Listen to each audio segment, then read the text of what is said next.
everybody? Welcome to Directly to You. This is episode 121. What is Directly to You? It's our podcast. Who are we? We're fanatixfour. I am specifically AJ, joined by specifically Parker. Hello. How are you doing?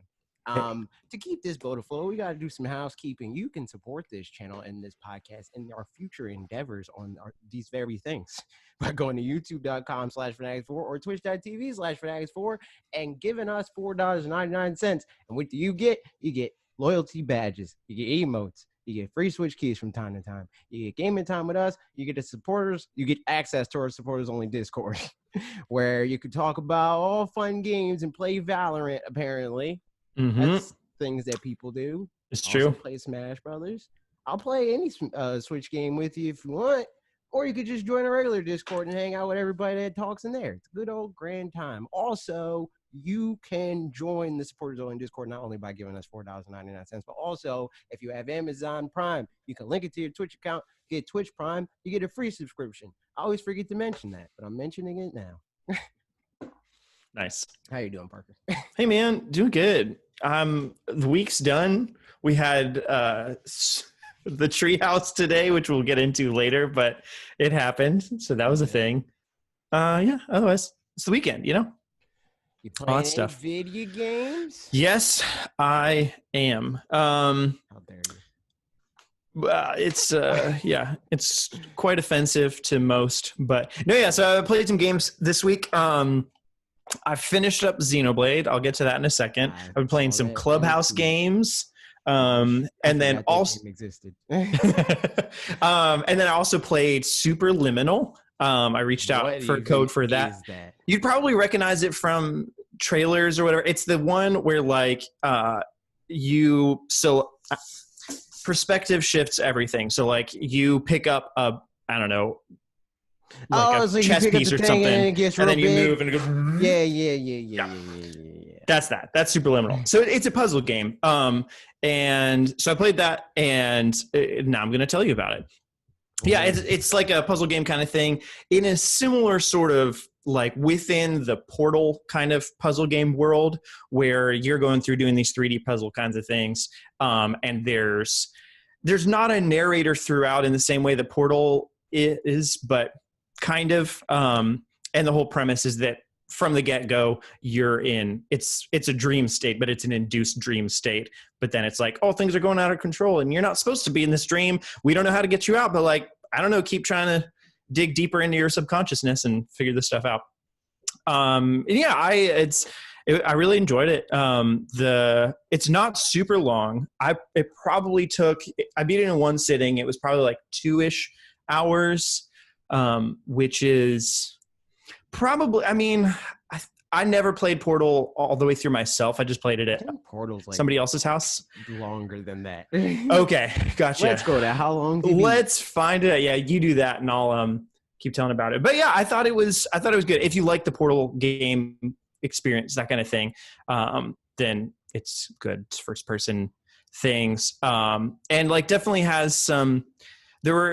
If you do end up playing it, the dice level, there's like different levels that have different kind of like the same couple items throughout the level that you interact with in different ways. And like every time you expect to pick it up and do one thing with it, and then it'll be another new mechanic based on that. And I thought the dice level was really good. How long I think the beat says Portal's main story is 3 hours. Main story plus extra is 5 hours. Completionist is 9 hours. Gotcha. So, okay. Yeah. Yeah, and like for this, I guess because there's achievements in it. So as far as the completionist thing, you would have to play through it a couple of times, I'd guess, because I think there's some like probably some achievements that you can get Portal one 2 way. Is 8.5 hours For the main story? Yeah, wow. Portal 2. Yeah. Well, there you go. So yeah, that's Superliminal. I think it's $20 on the eShop. So if you're interested in it, check it out. It's it's good for, I think it's probably better for a one-time sitting, like I'm going to play this game and beat it this evening instead of like saving and picking it back up, just because unless you know, like I am exactly halfway through the game, I'll pick back up on the second half of it tomorrow, or, you know, whenever you finish it or something like that.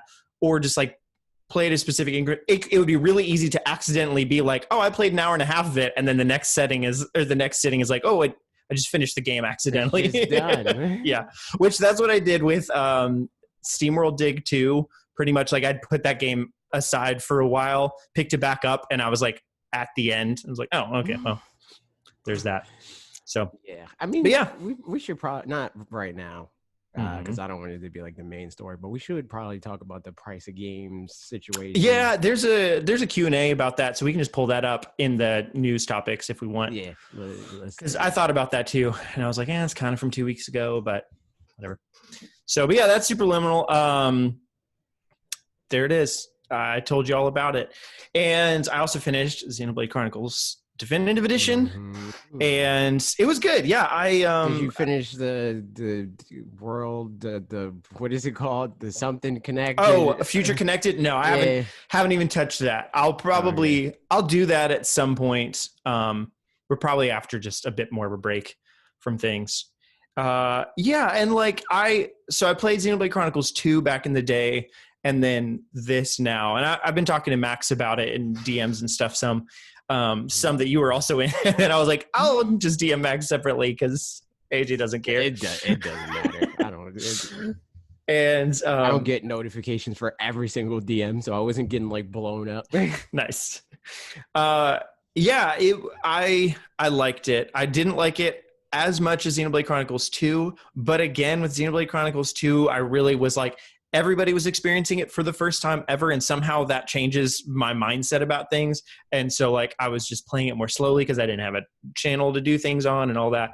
So I definitely took my time more. There were things about it just that I think made me want to take my time more with it as I think back. Like I feel like the exploration in Xenoblade Chronicles 2 to me was better than in Xenoblade Chronicles. Partly just, and this is really dumb, but like just there actually being physical like treasure chest items where like if you'd go out of the way, the blips of light. Yeah, exactly. Yeah. And like there would be, you can find ether or whatever. So like maybe you'll find an ether deposit or like a rare boss or something like that. But because there were legitimate actual treasure chests, I would be like, I bet there's a treasure chest around this corner, in a very like Nintendo hiding something around there kind of way. And then there would be, and then that would give me incentive to be like, yeah, I'm going to actually explore things more. Right. Whereas that was less the case here. And, but again, like, yeah. And it's funny to think about, there are still a number of mechanics in the game that no idea how they work, and like just never took the time to figure them out. What, because like battle mechanics, or like I figured out the battle mechanics for my set group of people. Pretty much I used Shulk, Rain, and Sharla, the first three people, the whole time, just because like people gonna judge you for that. I don't know. Probably Max was like, oh, Sharla's the worst, and then he was like, Rain also is pretty bad. Ryan, sorry, not Rain. What am I doing? You're gonna get canceled, like super canceled, like all the Brian other ones. Altano, he voiced that, right? The review for that, and everybody was like, yeah. That's so dumb. Duncan, that's what they called Dunban Duncan or something. Everybody was so upset. It's really funny. But yeah, so like there are some battle mechanics where like I know for sure I don't even remember her name, but oh man, yeah, the high end Chia girl. Sorry everybody. Martha. She has really different mechanics because she has like summons and stuff.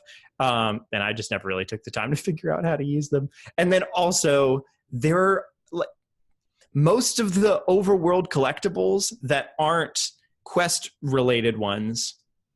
I honestly don't know what I was supposed to have used them for. I just didn't. Like if they were quest things, I'd pick them up, give them to the person. It's like, I found your questy bits.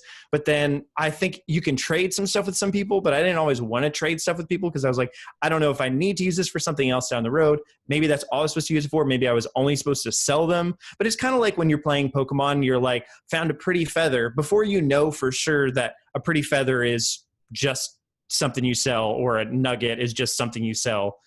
right? Pretty Feathers are only. I think Pretty Feathers. Do they do other things? Are like stat related. Oh, okay. Yeah. You're right. Pretty Feathers might be different, but I know like there's Swift Feathers and stuff. It's like stat related. Yep. So that kind of thing, like mushrooms and. Yep. And it really has to say, I think now mushrooms are even different than that. There's too many things that are named the same thing, but different things. It's complicated. Yeah. So I like it when in games they're like, this one, wow, that's just worth a bunch of money. And if it says money in the description, you know that's all it's good for. I just am selling this. So I'm sure all those things. Pokemon sometimes is different also because there's different vendors. So it's like, sometimes there's a dude that's like, yo, I'll give you 5 times that amount of money for that mushroom. And then oh, well, I guess I got to hold on to this now. Yeah. So, I mean, that's the kind of stuff though. Like if you're just playing it pretty casually, like I kind of feel like I was for Xenoblade, obviously it doesn't matter that much. And if I looked into it at all, I would know, but I didn't, and that's fine. So, and I think I will say it was very, like the ending was like lots of twists and turns, and that was fun. Like some stuff was really expected, some stuff wasn't, which is the goal with a story-based game, because that would suck if you're like, oh, well, that's kind of what I figured the whole time. So, and I had to look up. Yeah, exactly. I had to look up at the end because I'd played Xenoblade Chronicles 2. I had to look up how was this related to Xenoblade Chronicles 2, because like it wasn't super obvious, and it's not super obvious. Like Shulk is what the I don't he's even Rex's remember brother. His name is Rex's third cousin twice removed. Yep, that's the one.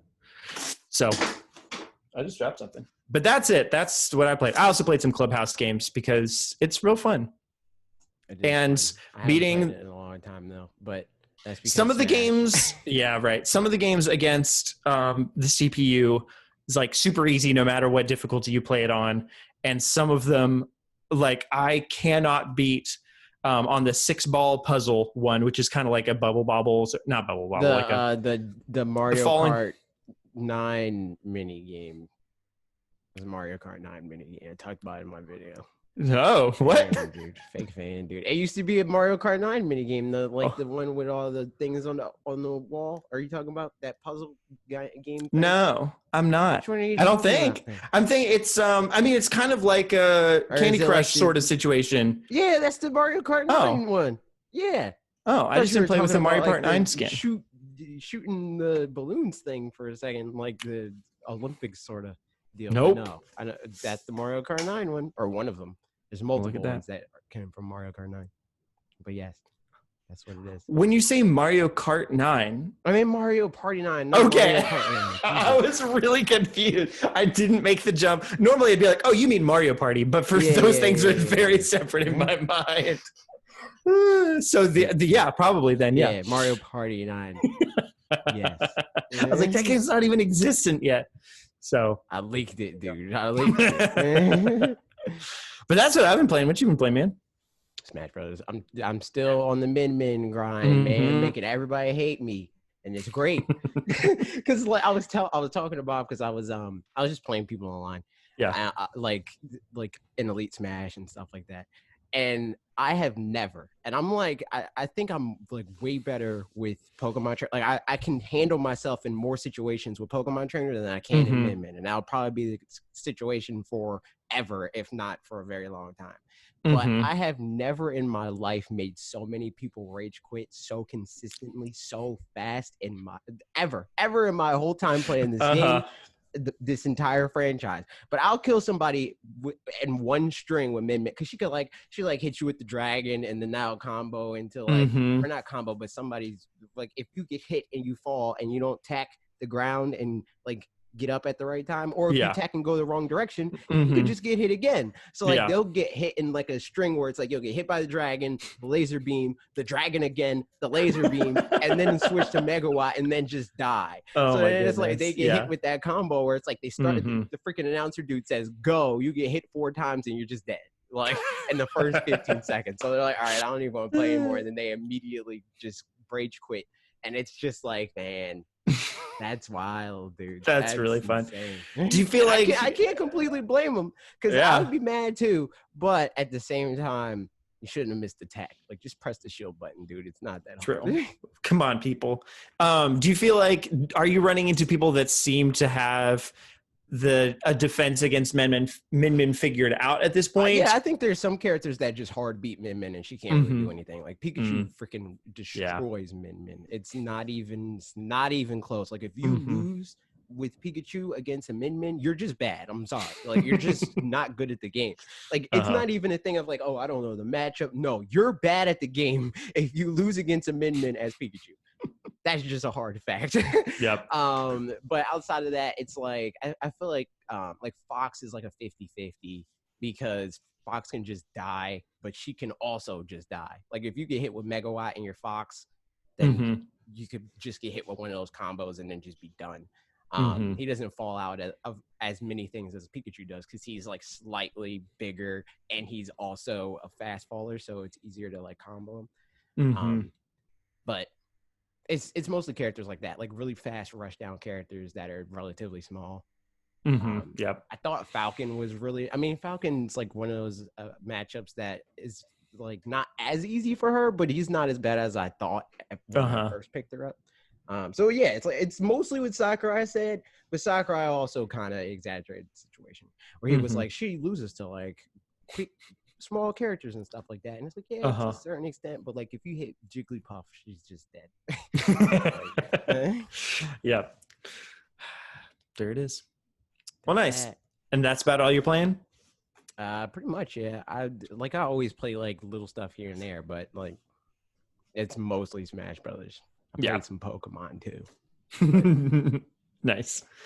Yeah, but pretty soon, come November, you'll be playing Bakugan Champions of Vistoria, obviously. So clearly. Let's get into this. All right, so as usual, I don't care about this game.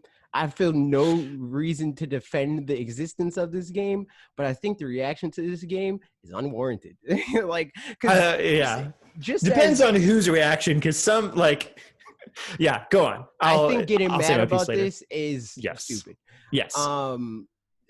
Because as people that on a weekly basis, we announce things and say, hey, check this out. It would be dumb of us to be like, hey, check this out. But maybe if you don't like freaking, Mario Kart, don't watch this one. So for people to expect Nintendo to be like, hey, everybody check this game out, but maybe don't. That's dumb. They want to make everything they announce to be as exciting as they possibly can. And also, how do you even temper people's expectations for them? Because coming from my perspective of how I see how everybody reacts to whatever Nintendo does, no matter what they do at this point, everything needs to be the most exciting thing in the world. It's like, oh, they didn't say that much about it, so that means it's hype. Oh, they said too much about it, so that means it's really hype. Oh, so-and-so retweeted this, that means that this is going to be the biggest announcement ever. Oh, they didn't retweet it this time, that means this is going to be major, dude. Like, there's literally never been an announcement that Nintendo made that wasn't just, here this thing is, and just announce it right then and there, that people weren't like, oh, and even then they're like, oh, they announced this wrong because they just dropped a trailer and I want to be excited. Like, just take it or leave it at this point, dude. Like, it's like I can't even imagine how they feel about how like the minefield that is announcing things, because like there's no right way to do it. It's impossible at this point to announce anything. You just, everything you announce has to be the biggest deal in the world, or just don't say anything about any of your products. Right. I assume Nintendo is publishing this game then? Is that, I don't know if we know that for sure. Okay. No, because WayForward's developing it, obviously. And then it's being published by another studio. They said who it was. It's like Bandai or something like that. Bandai would make sense for what it's worth.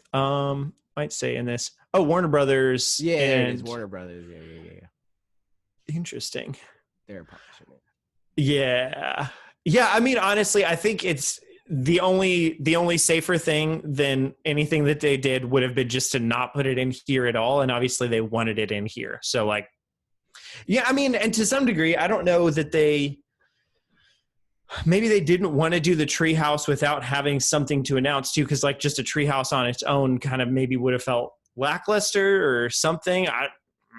I don't really know. I thought it was hilarious. I was down for it. I mean, like, I would have loved for it to be, you know, like a Metroid kind of thing, but obviously knowing that they said it's going to be a third-party thing, that's not going to happen. Which, I mean, that confused me. Them saying that it was a third-party thing, I'm like, that doesn't even make sense. Like, I guess, like, in the verbiage of how people think of it, right, where it's like, oh, Nintendo said it's third-party, so that means that it's not Nintendo. But third party in relation to Way Forward means any company that's not Way Forward. So it could have still been a Nintendo game by how they worded it. Interesting. Yeah, I hadn't even thought of that. I retweeted it and I was like, third party relative to who? Like, and it was kind of like a tongue in cheek thing of like, because they clearly did that as a way to be like, all right, chill out, it's not that deep. Yeah. But at the same time, it's like, but maybe, you know, like it's just. He just can't win. I did think it was funny that they still had they used the trailer for Paper Mario because it's like that's the trailer that they have for Paper Mario that still ended with the Metroid tease at the end. And I was like, that feels a little bit not tone deaf by any means, but just like, all right, guys, like obviously everybody already was leaning into that. So like maybe don't just remind us, but I mean, at the same time, maybe you know, whatever. Maybe in their mind, putting it there, normalized it, and it's like this is just a thing. Yeah, right. That's true. Just, yeah, it just happened. It wasn't leading into nothing. It's just here. It's so funny. Like, I was cracking it. We have Yoshi and freaking Link's Awakening. We weren't announcing a new Yoshi game. You know. Like, my reaction watching this was very much the same as watching the Pokemon Unite trailer, where I was just like, oh man, this is exactly not what people want. I was like, it is really funny. This, I don't care. Like, it was. Well, it was different for me because like Pokemon Unite, I'm willing to be like, oh, I'll try it at least. I might try Bakugan too. Who knows? But like, I just. I don't know. Maybe I've outgrown the need to like for everything to be for me. Yeah. Even if it seems like they're marketing it to me in their teaser or whatever. I don't care. I'm like, all right, whatever, dude. Yeah.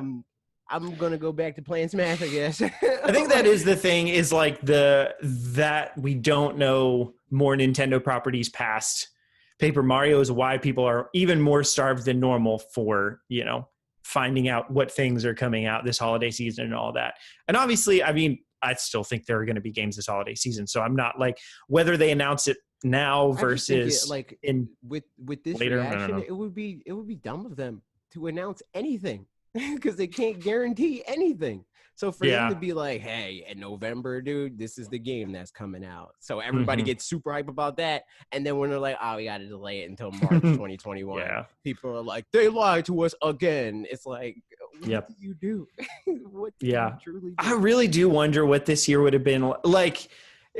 I mean, it's one of those things I don't think we'll ever really know, but what this year was supposed to be like versus what it actually ends up turning out to be. Because we're only halfway through the year. We don't know what it turns out to be. But looking back, December 31st at the year that happened, I'd be curious to see like the parallel universe, of the one dude that got coronavirus didn't pass it around to everybody else and all that stuff. The one dude. I mean, it started with some guy, I guess. I don't know. True. Yeah. Side note, your thoughts on the game itself? The game itself, honestly, I think the IP bit it in its butt. Yeah.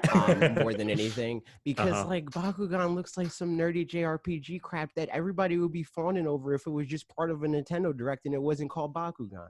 But because it's like associated with this IP that with kids' like, toys, it's like a kid's toy, and it's like the knockoff Pokemon, knockoff Beyblade, not Digimon, not Beyblade sort of thing. It's like people want to hate it, and I mean that's not to say the game looks like phenomenal or anything like that. It definitely doesn't look like this super polished game, but it's a Way Forward game. Way Forward always makes like 2D platformers and stuff like that. So like for them to make a game like this, I wouldn't expect it to look like a first party Nintendo game or first party third like Warner Brothers or off or anybody like that.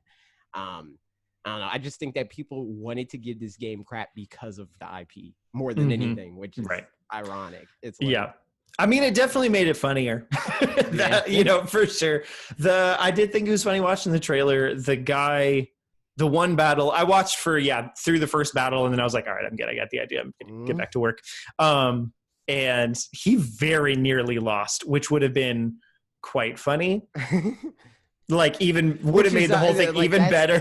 That's funny too, because like which we'll get to, the Paper Mario thing, people were complaining, oh, this game looks so easy. And then the next game is like, this guy can't even win. You know?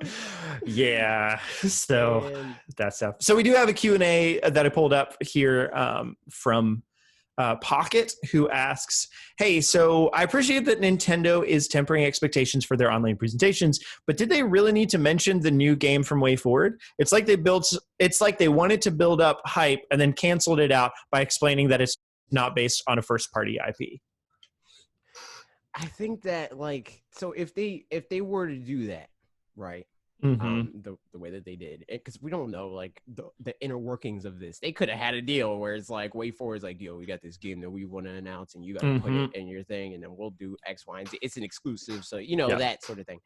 We don't know what happened there. If it was just like they did this Treehouse live just to fulfill an obligation, or if it was a thing where they legitimately do think that it's a good game that's worth showcasing, so they want to be like, hey, here's our game that we're going to showcase that's coming out in the near future. Let's put this in this, or just that was the one thing that beyond a shadow of a doubt was ready for a theoretical Nintendo Direct. They weren't ready to make a Nintendo Direct, so they just threw it in this because it was easier for them to do. Or it could have just been them being like, yo, this is hype. Oh, you know what? Reggie's involved with the company that he's like on the board or something like that. The toy company that manufactures or makes Bakugan. Maybe it was a favor from Reggie or for Reggie. It was like, could very well be Bakugan. It's the next big thing. That's why I'm here, dude.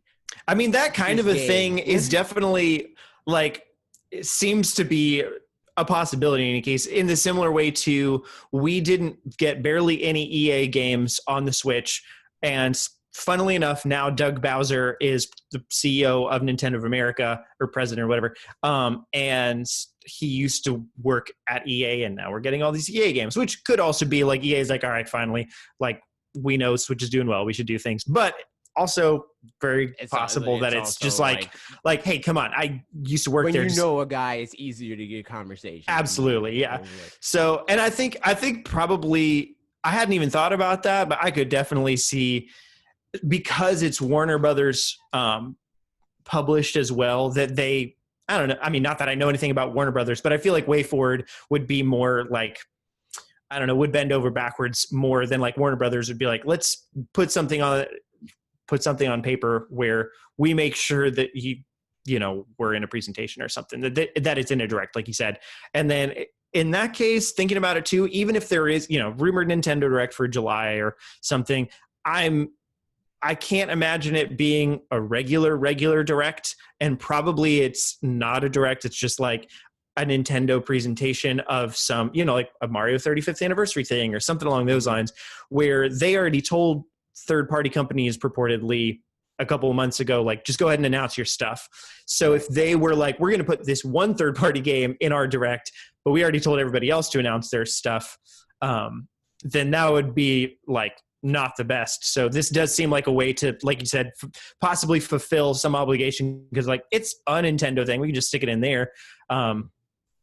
Then, maybe it works out that way. So yeah, we don't know the behind the scenes for sure, but whatever it was, Nintendo seemed to think that it was the best option in some regard. And I mean, again, I don't care, but at the same time, I wouldn't care if they announced like the brand new Elder Scrolls game being exclusive to Nintendo Switch. So like, I just think that it's weird to like put your expectations on everything.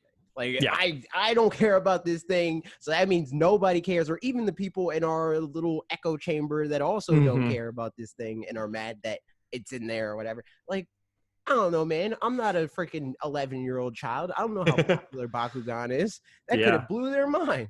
I should text my niece and be like, yo, are you hyped for Bakugan? Yeah, it is funny. I do wonder what the exact demographic is, because it started in 2007. So, like, it's probably equivalent. Well, we were talking in Discord a little bit about this, and I was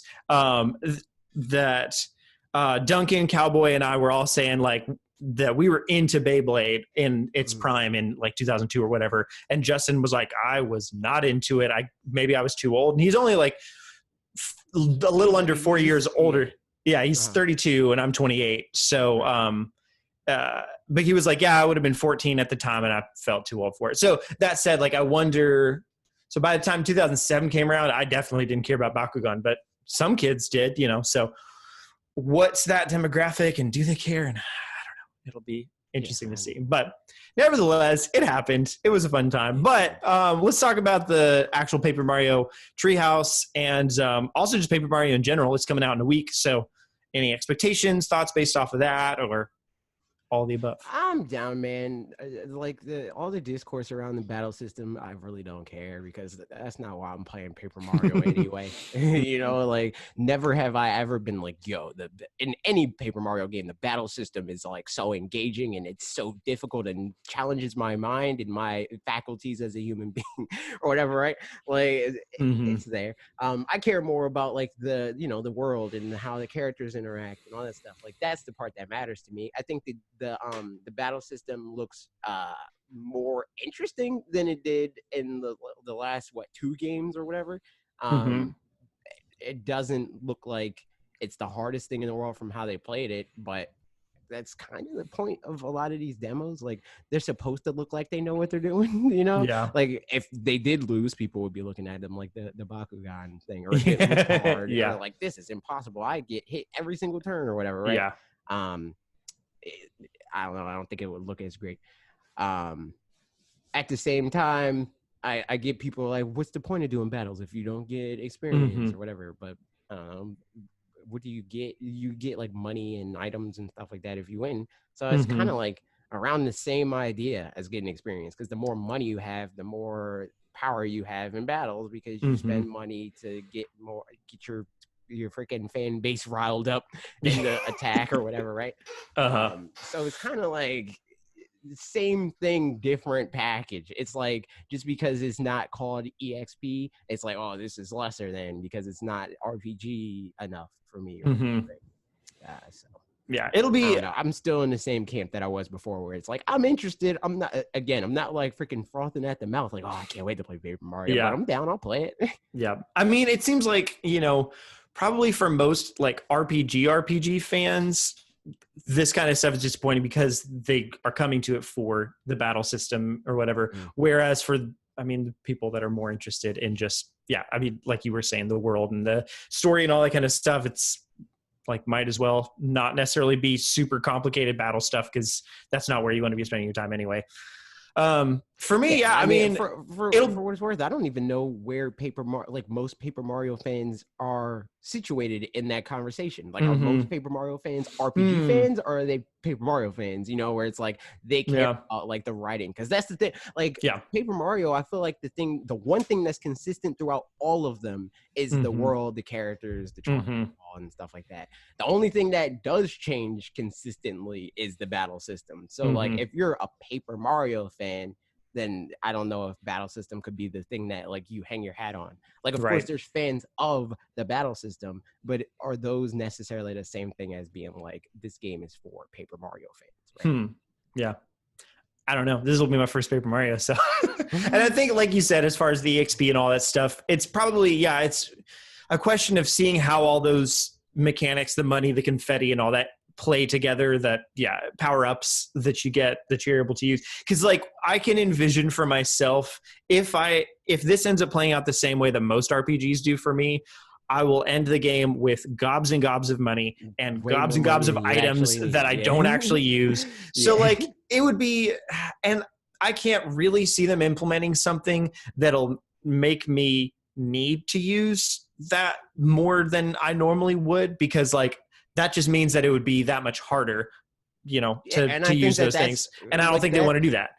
When I was watching this, I was like, yeah, this seems like a Parker game. Because you like that. Like, you like to figure it out. You're going to be the one that, when they were talking about in Treehouse how it's like, there's a way to get everything on this ring. Like, arranging the puzzle. And like, you would definitely be the type to be like, every battle I'm doing, I want to get all the things. 100%. And I think that's more engaging than just the thing of like, oh, okay, I pressed the hammer and I tapped A at the right time and then I hit all the guys. Like, just that in and of itself, which is what the battle system used to be, I think is less interesting. I think that making Paper Mario into more of a puzzle game could make the battles feel more worthwhile from a gameplay perspective. Like it has the potential to be more like fun in the like, I don't know, like traditional sense, not fun in the like when you zoom out where it's like I'm having fun because like it makes me feel good to win this battle and get experience, but like fun in the way a roller coaster is fun.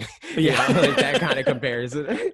I'll be interested to see too a couple of things. One, it does seem like there's set patterns because I mean they're puzzles, so like that they kind of have to be. It's not just like random. We're just gonna chuck a bunch of enemies on a board. So there are going to be specific patterns of enemies like that you have to solve. Sort of thing, yeah.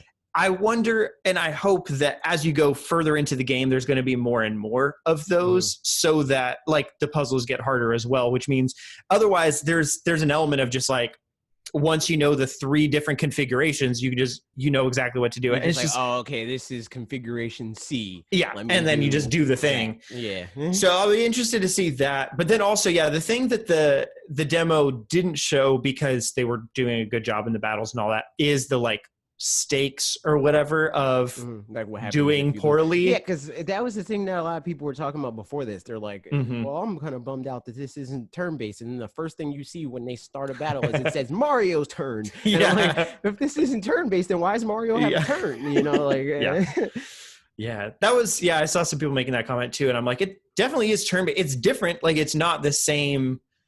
It's not the same, like, I pick an attack, you pick an attack. But yeah, you can be good enough to make sure your enemy doesn't have a turn, is what it looks like. Yes. But it's definitely turn-based. Yeah. And I wonder if that's always the case, too. And, like, how many – because they didn't really show – you have a certain number of ring moves that you can do. I don't know how many attack moves you can do because they did 2 at a time in most battles. But I don't know if you can do more than that. Maybe – one of each type. I don't know. We'll find out. But I don't know. I'm excited about it. We got the first review scores from Famitsu, gave it 3 or 4. 3. Why did I type 3? 4 9s out of 10, which is 36 out of 40, which is cool. There it is. Good job, Nintendo and Famitsu people. Wait, I guess that's a very confusing way to put that. You said 4 9s out of 10. Yeah. So 4. Like, that could mean 4 9s out of 10 potential 9s. That could be. It's all of the above. We live in a perplexing world. but yeah, good score. I don't know what they gave like Color Splash and Sticker Star. Yeah, but that definitely does seem, like you said before, it does seem like there's 2 main camps of Paper Mario fans, ones that like it for the RPG side of it and ones that like the world and stuff. Like Andre Seegers being a good example of from Game Explain of he loves the jokes. He loves the, that kind of stuff. So like Color Splash, he was all about it, but then other people didn't like Color Splash because the battle system, blah, blah, blah. I think I'm more on his end of things. Mm-hmm. I mean, freaking Color Splash isn't exactly my favorite game. I do see the gripes of like other battle systems not as interesting, but I don't think that like the battle system is make or break for Paper Mario. It's not the only, like, it's not the one thing that they need to nail for it to be a good game. Right. Yeah. I think if they had the Paper Mario and 1,000-Year Door battle system down to a T, and then the story and characters wasn't as good, that would be like riot worthy of like, this isn't Paper Mario. Battle system's like, whatever. Yeah, no, for sure. So I'm looking forward to it. It's coming out in a week, so we'll know by this time next week whether the beginning of it at least is good or not. So that's stuff. And we won't know by the beginning of next week, but we'll know eventually what Nintendo's next gen plans are. Because they made some comments about things that were a lot more vague than people made them sound. As is the norm. Yes. People were like, this is exactly what they're doing. And while we can make assumptions anyway, and we usually do, they didn't quite, say things as specifically as the media would have us believe. But we'll read this stuff anyway. So here we go. Yeah, this is Furukawa and Ko Shiota spoke about Nintendo, blah, blah, blah. And the question was, could you tell us about the outlook of your next game system? Game hardware has always displayed an image on a TV or other kind of screen while you do something, and I think that's where the limits for this format are. With the hardware you're thinking about go beyond those limits? First of all, what a question. What does that even mean? And how is that a limit? Like, games are limited because you need to show them on some sort of screen. Yep. For audio listeners, I shrugged very hard. Yeah, is it even a video game at that point? If it's not on some, you eliminate the video aspect of the game. Is it a video game still? Yeah, I don't know. I mean, maybe they were pointing towards like VR is all I can think. I mean, sort of screen. Yeah. Oh, absolutely. Yeah. Yeah. This just makes me think too of the one screen segmented. Yeah. It makes me think of the Back to the Future 2 thing where 8-year-old Elijah Wood, which is very funny that it was him, where Marty McFly goes back and he's playing the, gun shooty game thing. And the kid's like, I mean, it's pretty much Duck Eye or whatever. And the kid's like, you got to use your hands. That's a baby game. That's Elijah Wood. And I remember watching that and being like, what else would you use? Your brain. You just punch it with your elbows, All right, here's what they said in any case. Furukawa said, our current generation game system, Nintendo Switch, patent pending trademark, not really. Nintendo Switch has entered its 4th year since launch, but its momentum is increasing. We believe there are 2 factors behind this. First is the existence of 2 hardware configurations with different characteristics in Nintendo Switch and Nintendo Switch Lite. I'm coming back to that in a second. The second factor is that Nintendo's development resources are concentrated on developing content for a single platform, Nintendo Switch. We want to extend the life cycle of Nintendo Switch while maximizing such advantages. And then Ko Shiota says some stuff, but reading that sentence... He was writing a description for a YouTube video. You're not wrong. It's funny to think about. Yeah. The context for anybody, when you write a description for a YouTube video, you put in as many SEO titles as possible. So every sentence is like, Nintendo Switch is a system. The system that is Nintendo Switch is a game console that Nintendo, everything has to be searchable by itself. You can't just have it about something because... Yeah, man. Index it, my guy. That's right. Or index Nintendo Switch. when he says the 2 hardware configurations with different characteristics, I didn't think that he was going to say Nintendo Switch and Switch Lite. I just thought he was going to talk about like the handheld and portable, or docked and handheld. Like you thought he was going to like name the different I guess characteristics of the one platform or platform question mark. That's a question. I mean, and it makes sense that he would have to say it like this or whatever to give like equal credence to both or whatever, especially since the Switch Lite can't dock and all that.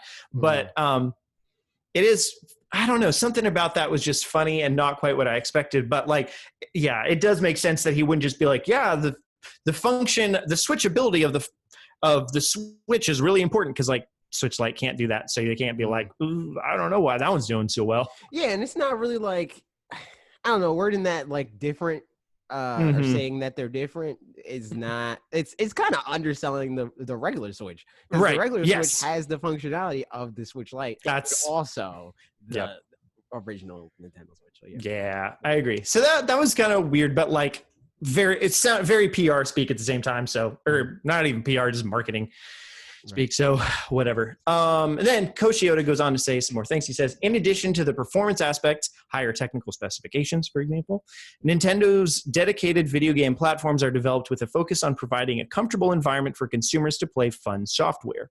from the perspective of playing with the image displayed on a TV, we believe that because consumers can play Nintendo Switch on a TV or the game console screen itself, it has greatly increased the opportunities for gameplay in various scenes in their lives compared to previous consoles. Through Nintendo Switch, we've made many discoveries about where a dedicated video game platform can fit into a consumer's daily life. We see scenes on social media of children and their families sitting around a game console to play, which gives us a renewed sense of the value of our dedicated video game platform. We will utilize these experiences in carefully considering the form of our future game console will take. I worded that a bit weird, but you know. They didn't really, like, they didn't say anything. Like, I don't know why No, not people really. grab this as a news story. They were pretty much like, yeah, man, the Switch is great. We might do it again. Like, yeah, especially that one, because like I could see where people were like, oh yeah, they're going to do the Switch again because they said it was cool that people can play it on a TV or the game screen itself. But then a minute later, they also say, through Nintendo Switch, we've made many discoveries. We see scenes on social media of children and their families sitting around a game console to play, which gives us a renewed sense of the value of our dedicated video game platform. Like, I don't know, maybe that doesn't mean sitting around a TV to play. It just means like them playing together and that kind of stuff.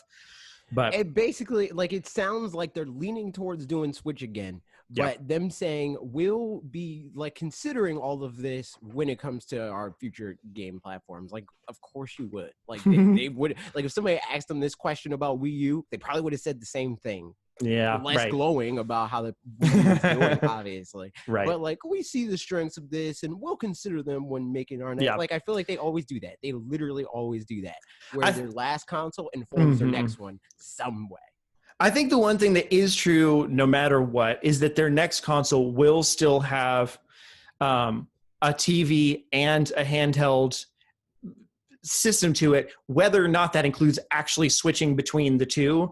I mean, like, technically so did the Wii U, but to an extent, because it couldn't actually, go out with you. But like, they're never going to want to go back either to splitting between it would be handheld. So stupid of them to do that. Like, it would be very dumb. It would be very dumb. And then also, like, whatever else I was going to say about that.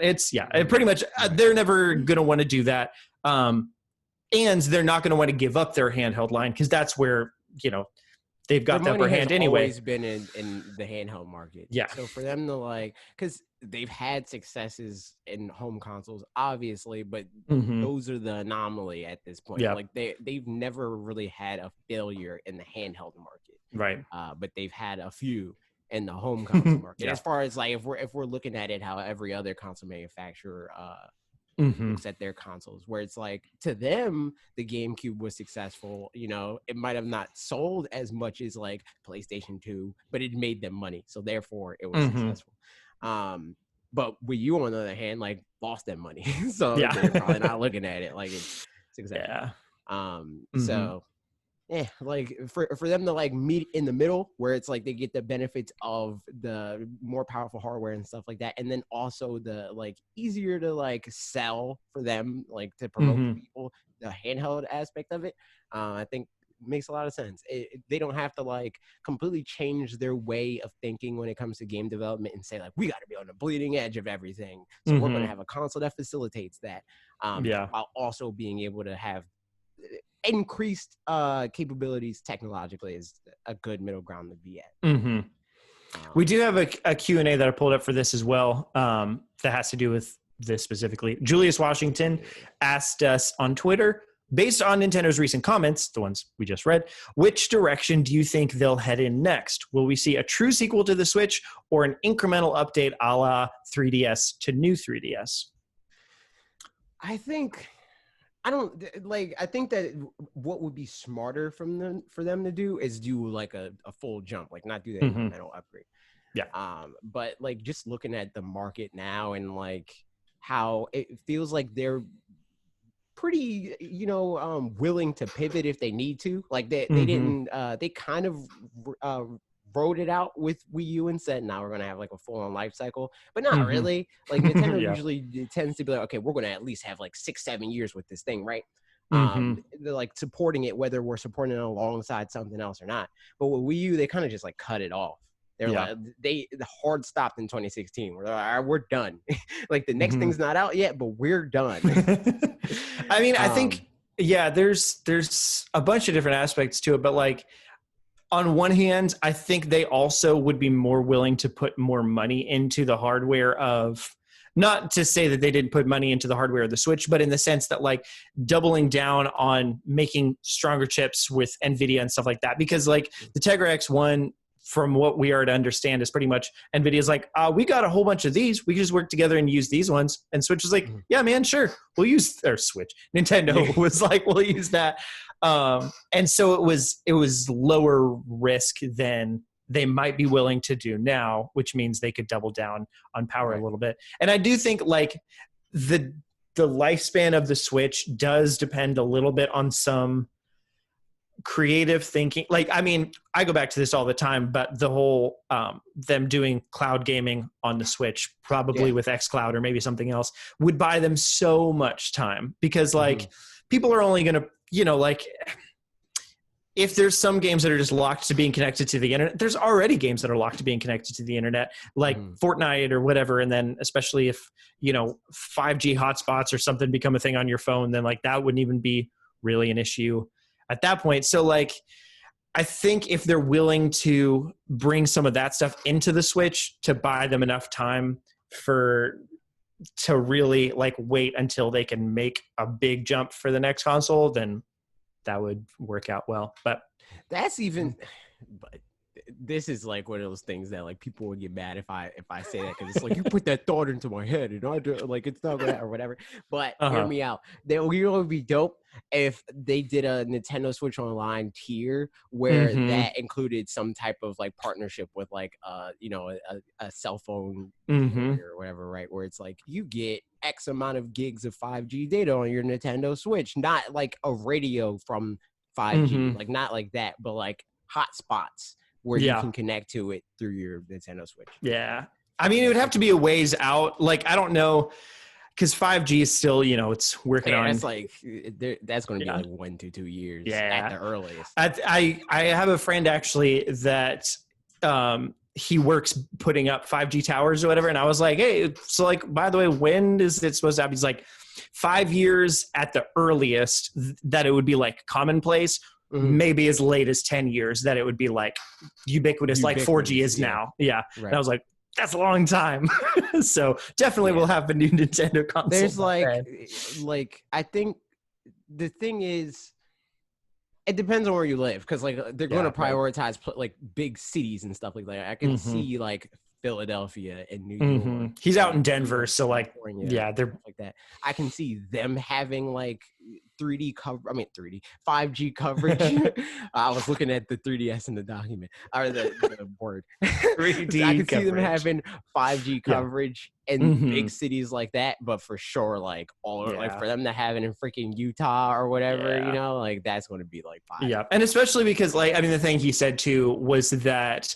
I'm sure lots of you guys already know this, but it was news to me. Well, I guess it wasn't that much news because like my modem has a 5G and a non-5G, or my router or whatever option, but the 5G one is a way shorter wavelength or whatever, which means also that's different. Yeah, but like but similar idea where the towers need to be put up so much closer to each other, right? Whereas the 4G ones, you can put up a tower and it's good for like however many miles. The 5G one is a lot fewer miles. I don't remember the numbers, but so that just means it's just a lot more infrastructure and all that stuff. So yeah, but all that say, yeah, I think we're both, as far as I think they're gonna keep the Switch going as long as they can to buffer to come out to the actual next gen when they can do that, to like actually give it a good bump would be my guess. But it still won't be anything like a Series X or anything like that. Ideally, what they do is they ride it out all the way throughout Series X and PlayStation. Yeah, right. Like for them anyway. Like because for them to be able to like launch like day and date or around day and date with like the next generation, and it's no like is Switch and Wii U the same generation? Right. Like, it's a hard Mm-hmm. division between generations, even though generations are dumb. Like, it's a construct. Like, Yeah. come on, people. But like, it would be a lot cleaner if they could just be like, all right, we're launching alongside the PlayStation 6 and the Xbox, whatever the heck they decide to call it. Yeah. I think that would be a lot cleaner for them. It might not be like in the interest of the like whatever tech heads exist within the Nintendo fan base. I don't know what would be any. But I think ultimately it would be best for gaming as an industry if we have all these things coming out, like, and all developers are on the same page and all that stuff. Mm-hmm. Like, they're able to put their input and say, like, maybe we don't need, like, you know, your next console to be like standard 8K 120 frames per second or whatever, but here's the specifications that we would need to want to port or be able to port our games to your lower performance console or whatever. Yeah. Yeah. So, and then here's this next question is, do you think we get $70 games? What's the deal with $70 games? You know what I'm saying? Before then, or is it going to be a thing or not? What I'm here, I'll just say this differently. Wait, where even is this question? I didn't put it anywhere. I'll grab the actual question itself. I mean, the question is down here. Where is it? Okay, here it is. Cool. Asked us. It's he asked on YouTube community, which you can do as well if you just do it, I guess. Cool asked, since games will probably cost $70 in the future, do you guys think Nintendo would charge that much for their future Switch games? Also, do you think that third parties would sell their games for $70? That is, if the Switch can even handle the next gen games. I think that'll be wrong, since games definitely won't look or feel the same as playing it on the PS5 or Series X. I don't think that they'll charge $70 for the Switch games. I think the whole reason why they're able, or developers specifically just 2K right now, is talking about charging $70 for the next generation of games, is because it's easier to like communicate that and say, this is a new generation, these games are significantly more impressive, even though they're not, but they're significantly more impressive, so we're charging more for them. That said, I think that games, even not being on this next generation, they're definitely too expensive to make, you know. Like, it was inevitable for it to happen at some point. Like, we've been long overdue for games to, I mean, and as a consumer, like, you're not going to want to acknowledge that. You're going to be like, I already spent too much for games are already too expensive, blah, blah, blah. But like, compared to other industries and how they work and stuff like that, the amount of entertainment you get out of a game and the amount of working time it takes to make a game, the price is like way out of whack. And like, even like relative to the game industry prior to this, the price is way out of, like, we're paying like half as much as we've ever played for games in the whole of the industry when you average it out. And games cost significantly more to make. So it just doesn't make it, like, this isn't sustainable. So it's going to happen at some point. I don't think it's going to happen now. I think Nintendo's going to be like, well, we started this generation at 60. There's no reason to not be 60. That said, like, for the public, but didn't they switch? I mean, I don't think they're going to either during the Switch lifespan also, but didn't they switch from $50 to $60 as a standard during the Wii U life cycle? Because when Donkey Kong Tropical Freeze came out, it was $50 because everybody talked about that. I don't think they ever. No, I think that Donkey Kong, I think at the beginning of the generation, what they said was the standard would be 60. There's games that were outside of that, though. Like, interesting. Donkey Kong was like cheap, like in the same way that there's Captain Toad is cheap, that are cheaper than $60. But even then, the standard, I'm pretty sure, was 60 from the get-go for most games. So it's usually around, like, if not at the very beginning of a generation, it's like a year at most, them being like, well, here's another one. It would be very strange for them to be 4 years into a generation and say, now games are $60. I mean, $70. You know, like, that sort of thing. And to be honest, I don't know, unless just everybody starts to do it, which could very well happen. I don't think first-party games for any of the studios are going to be $70 for a while, at least, would be my guess, because most of the time those games are used as obviously like ways to, you know, sell that game and make a lot of money from the game, but it's almost more to get people into the ecosystem. Like they may take a loss on making a game and it like costs so much money to make Spider-Man or Horizon Zero Dawn or something like that, and just be like, but this is like a statement game. They're like, we're making this so that you buy our console. I feel like they would be stupid to charge $70 for Spider-Man Miles Morales. They would be very dumb to charge that much money for that game. Wasn't that one? Did they put up pre-orders already? I thought, because it's like a 0.5 kind of game, right? I don't think they put. Was Lost Legacy, Uncharted Lost Legacy, was that full price? No. Or was it like $40 or something? I think it's like 40 or 50. One of those. I would guess the same for Miles Morales then, right? Yeah, that's what I'm saying. Like, it would be very dumb if they charge like full next gen in theory price for this game. It'd be very dumb.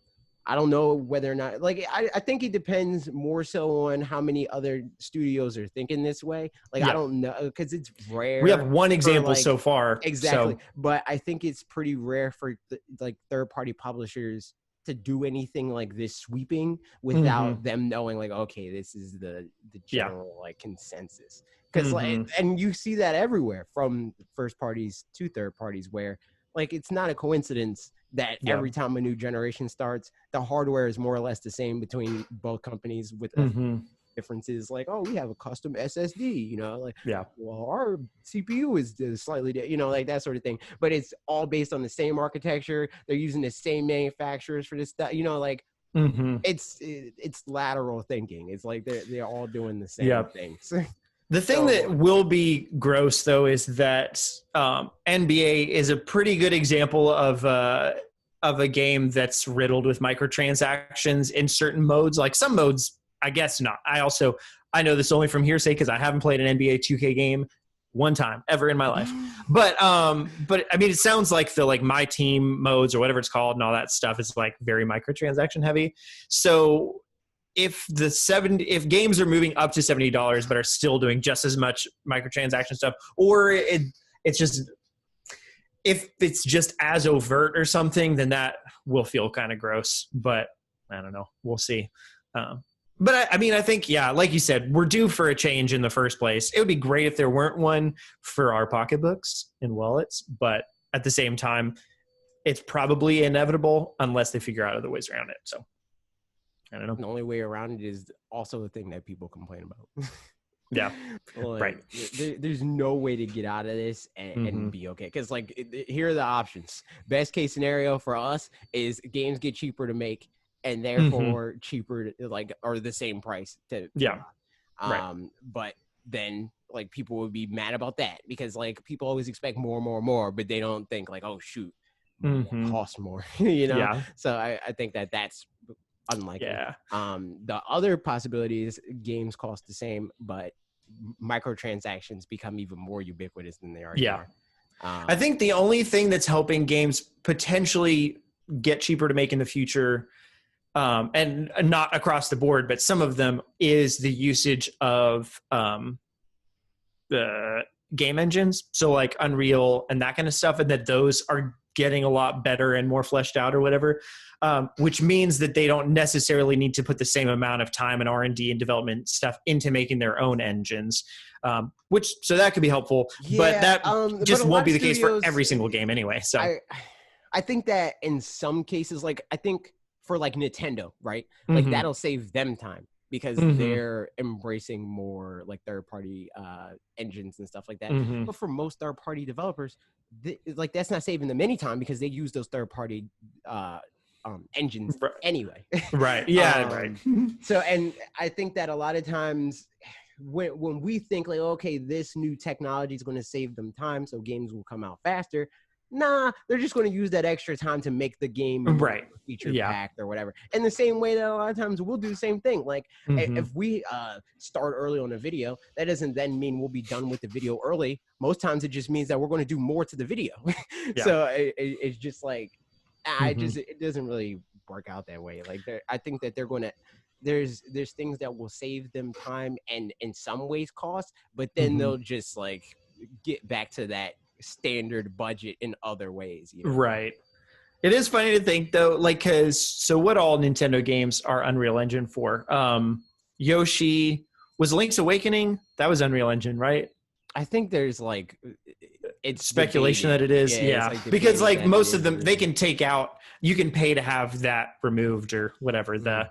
thing. But in any case, it's funny to think about those, you know, whatever games there are and compare them to the like Unreal Engine 4 Mario kinds of demos that people will make. like the fan Uh-huh. made Because it's like, no, concepts or whatever. that is Unreal Engine 4 Link, but he looks little and cute, you know, instead of whatever you did. So, but yeah, Switch games hopefully won't be super expensive, but you know what? We'll just see what happens. And I don't know if it'll happen in Switch, but we are getting some more Switch games coming next week, specifically to the Nintendo Switch Online on the 15th.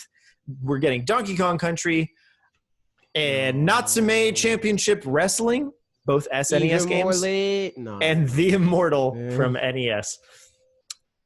I have no idea what The Immortal is or what Natsume Championship Wrestling is. Yeah, one of these games matter. And definitely no clue what Donkey Kong Country.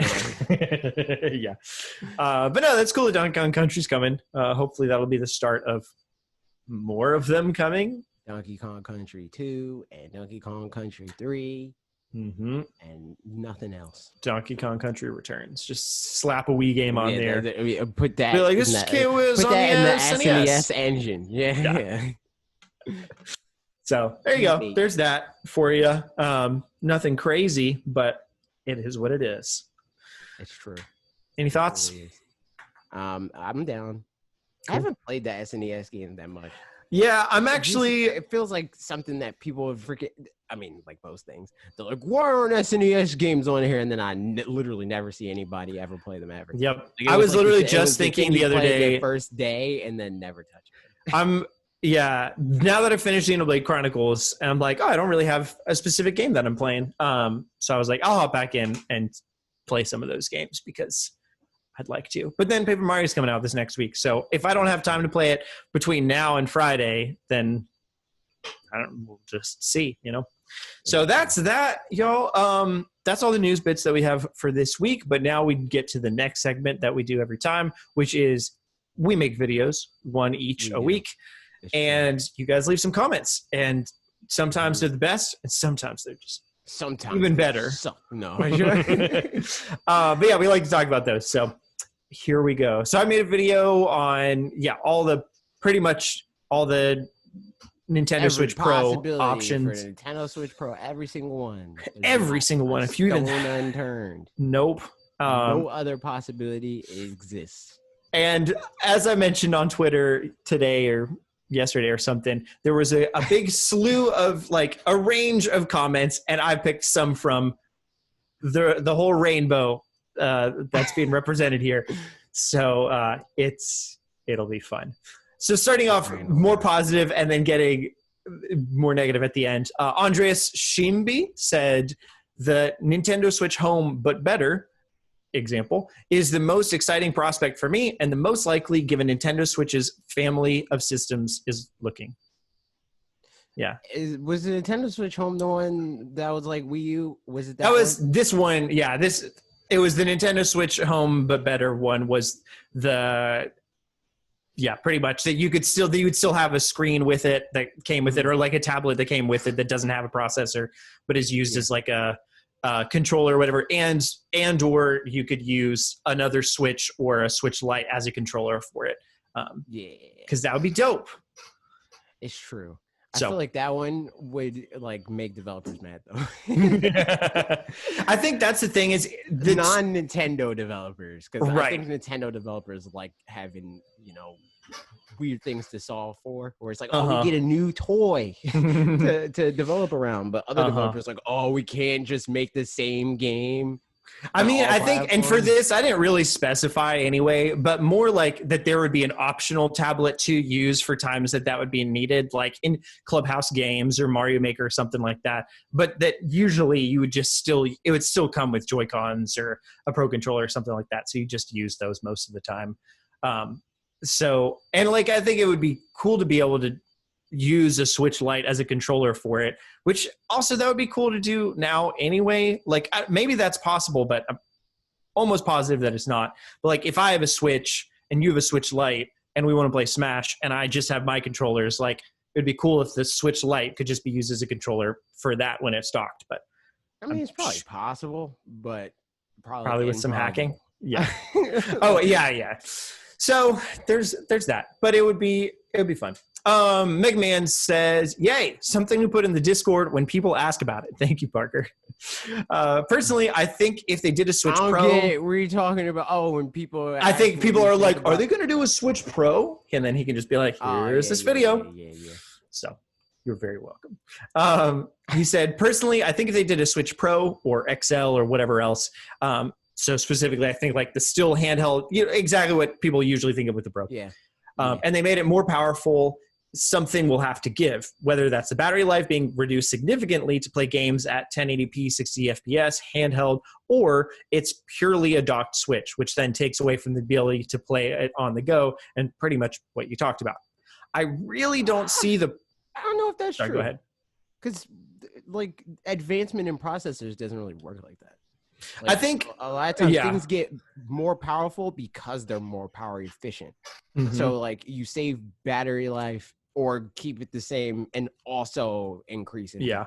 I think the extra factor probably in this trifecta would be money. So like it could keep even both then, of those things. Like Tegra, the chip that's like the successor to the chip that's in the Switch. The Parker chip? More power efficient. Yes. I did mention it in the video, but it was like Tegra X2 is called the Parker. Oh my goodness. And also it's more powerful, so like it's increased back. It's kind of like how the Switch, the freaking one that I got, the new one, and I think you have it too. I it has do. battery life, and it's slightly less power or whatever. Slightly more powerful.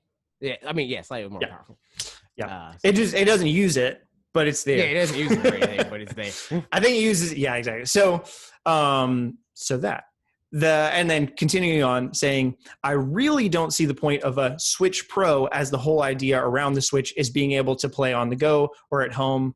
And the graphics of a game like Breath of the Wild, Mario already look fantastic, and Nintendo can carry on making games that look that awesome. Even games like Overwatch, Witcher 3 to a point, run really well, and people said they couldn't run on the Switch. If people really wanted to play those higher graphic intense games, buy an Xbox, PS5, or a gaming PC. The Switch is doing a good job of what it's good at, but small changes to make it better. Honestly, that's just my thoughts. I think that a lot of people, like, I feel that way, where it's like, I want to play these games. I'm just going to freaking buy an Xbox Series X or whatever, right? But most people just want to buy one thing. And they're like, oh, I like Nintendo games, but I also want to play Assassin's Creed, whatever the heck. So I want to just be able to play it on my Switch, but my Switch isn't powerful enough to play it in the way that I want to play it. So, like, I'm just going to be mad about it rather than to, like, buy all the necessary things. Yeah, I think fine, but I think going back to something I mentioned in the video too, the like purpose of it is really the question. Is like, do we want a stronger Switch or an upgraded Switch to be able to play the same kinds of games that we have now, but better? In which case, I think that's totally reasonable and feasible. And I mean, that would be like, a new 3DS kind of situation or whatever, even though that did have exclusives. But I mean, we've talked about this on here before, so like, I don't want to beat it to death, but just if the purpose of it is to get the third-party games that people are like, those are going to be falling off or whatever. If they really are falling off, it wouldn't be worth it to make a Switch that was that much more powerful and the third-party games were exclusive to that one instead. It would be way better, in my opinion, to do the xCloud kind of thing or whatever, where everybody has access to it, but it's just online or, whatever. And otherwise, that's why I was saying that I think it would be best for them earlier in whatever news topic. It would be better for them to just make the hard shift. Yeah. Because like, they're not gonna make a console that's for third parties. They're not gonna do that. If they're gonna say, here's this more powerful console, so freaking CD Projekt Red could put Cyberpunk 2077 on it. Why would they spend the capital to ensure that freaking CD Projekt can make more money on the thing? Like, of course, they'll get licensing and from the sales of that game or whatever.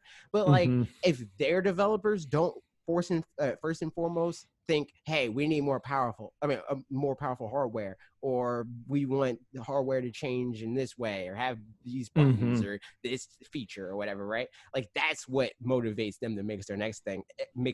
And they said as much, where okay, we go into a new generation when our developers say like, hey, we think we could do X if we have this in the hardware or on the Nintendo platform or whatever, right? They don't really operate in the way that like Sony does, where they're like, all right, we're making a new thing, we're going to send out a shotgun blast of questions, we're sending surveys to developers and stuff. I think Nintendo operates kind of backwards, and not backwards in like they're not doing their thing right, but they operate in the opposite way that everybody else does, because that's just what they do. They're like, hey, here's what we're making. If you like it, cool. We're open to feedback, but it probably is not all going to get into whatever we make. Like that's the thing that, like that feedback didn't then make them say, okay, we're going to put a 2 terabyte hard drive in the Wii U, but it did make them say, okay, we're taking the circle pads out and giving you clickable analog sticks, because that's what you think your games need. So yeah, I think that's closer to what we'll get. It's a new generation being the thing that pushes them in a further direction. So yeah, I mean, I could see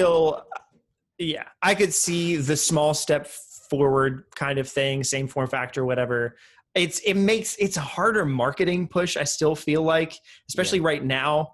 But I mean, I think the easiest marketing thing is the home console. Like, to me, the next steps would be doing a home console only, just for the marketing. Like, we've got the handheld only, the home, and then exactly. And then eventually at the end of the life cycle, like in the last 2 years or so, which, I mean, you know, some people would say we are in the last 2 years of the Switch. I don't really think so, but whatever. In the last 2 years, do like kind of the legacy software one. Definitive edition. Yes, exactly. I mean, like, this is the Switch, you know, like it's the new Nintendo Switch or Nintendo Switch XL or something like that, where it's got all the hardware kinks figured out so that you could give it to your grandson in, you know, 50 years or whatever and be like, this is the Nintendo Switch and it still works and it doesn't have Joy-Con drift everywhere and all that kind of stuff.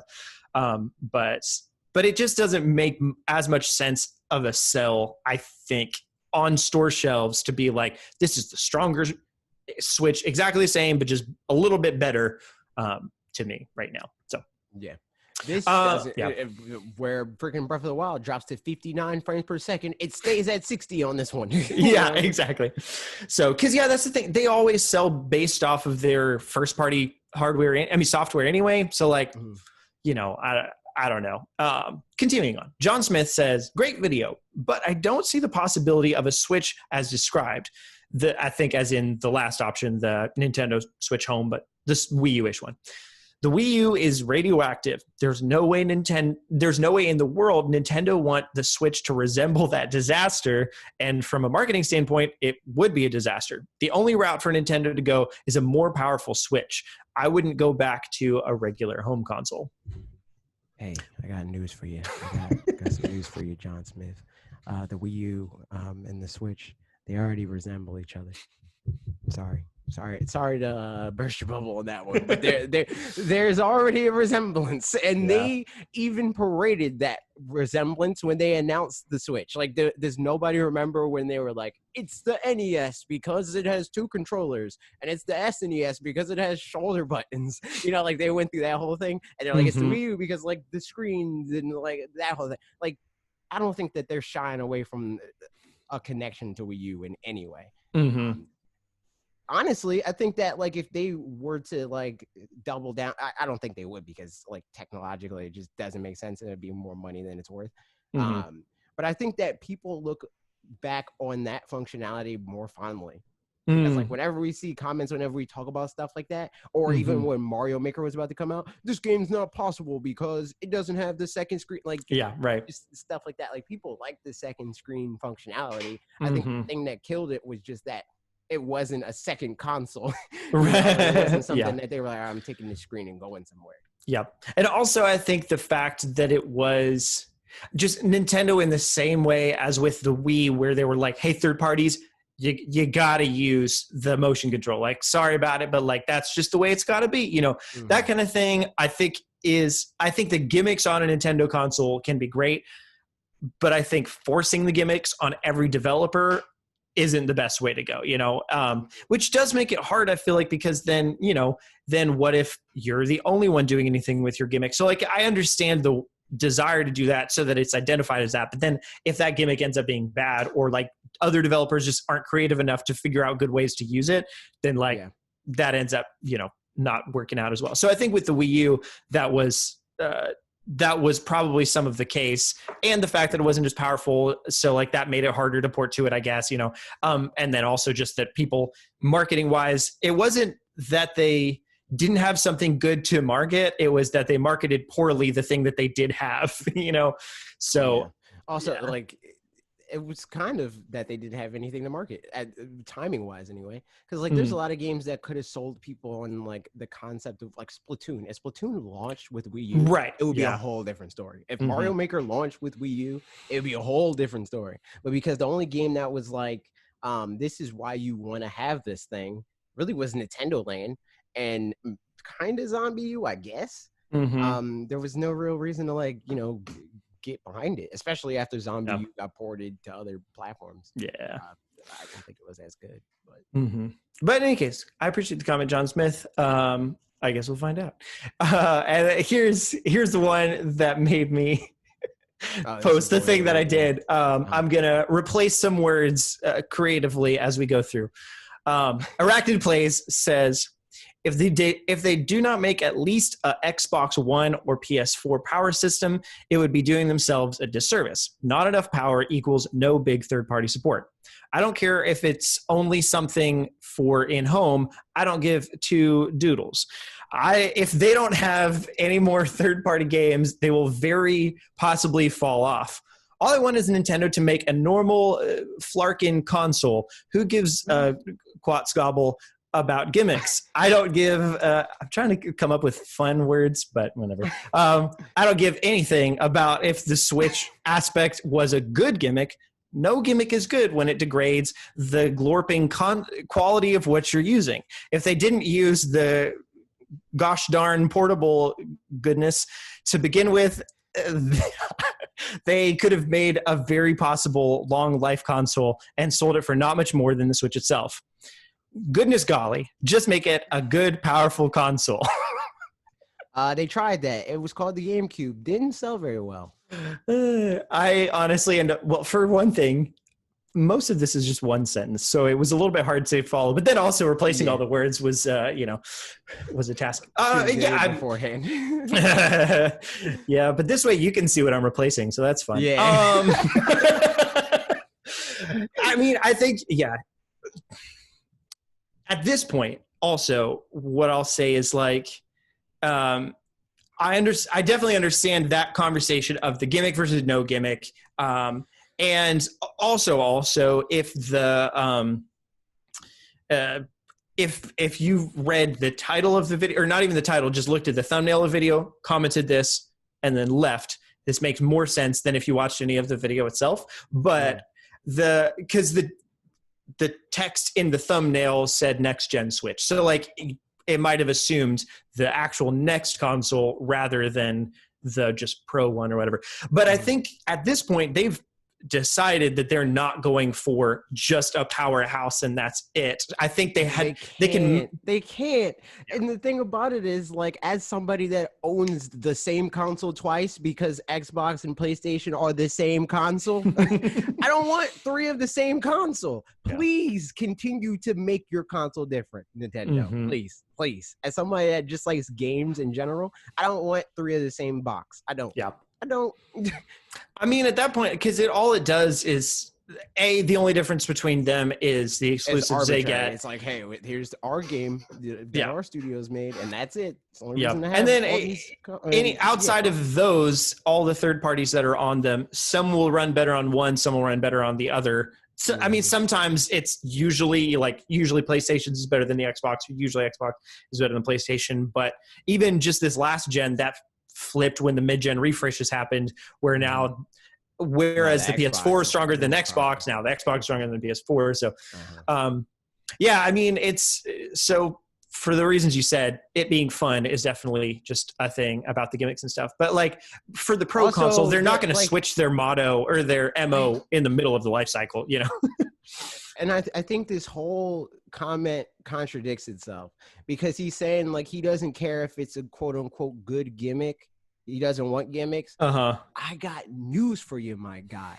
Better hardware is a gimmick. It's a gimmick. It's something that they use to make you want to buy the next console. Like there's nothing fundamentally different about PlayStation 5 and Xbox Series X. The only difference is that they have prettier graphics and they load your games a little bit faster. That's a gimmick. I'm sorry to tell you, but that's the thing that they're using to sell you on the console, you know?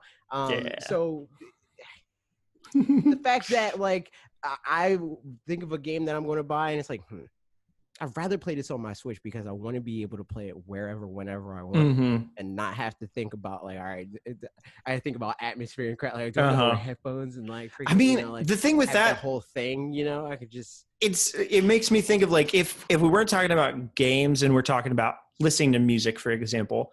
I listen to music on my phone. I listen to music on my computer. I listen to music on Alexa or whatever. But like the gimmick of that is that like, if I didn't have a portable option of that being, you know, my phone, then I would only be able to listen on my computer. And then I would just not be able to listen to music not tied to my computer, which like, yeah, exactly. So like the portability is a gimmick in some ways, but also it's just like how the thing itself fits into your life, you know? By definition of gimmick, it's literally a gimmick. Yeah. A gimmick is like a selling point. That's right. Why you get the thing. But, like the Wii generation and like people overusing that term change the definition of what it means in the public eye, right? And that's just stupid because because at that point, anything that can be sold anywhere is, I mean, legitimately would be like, for example, off just as a gimmick. Right. McDonald's having $1 sodas, no matter what size it is a gimmick. But at the same time, it's like, well, I want a large Coke and I only want to pay $1. I'm going to McDonald's. Exactly. Or like to your point about the music thing, there's no smart person and even like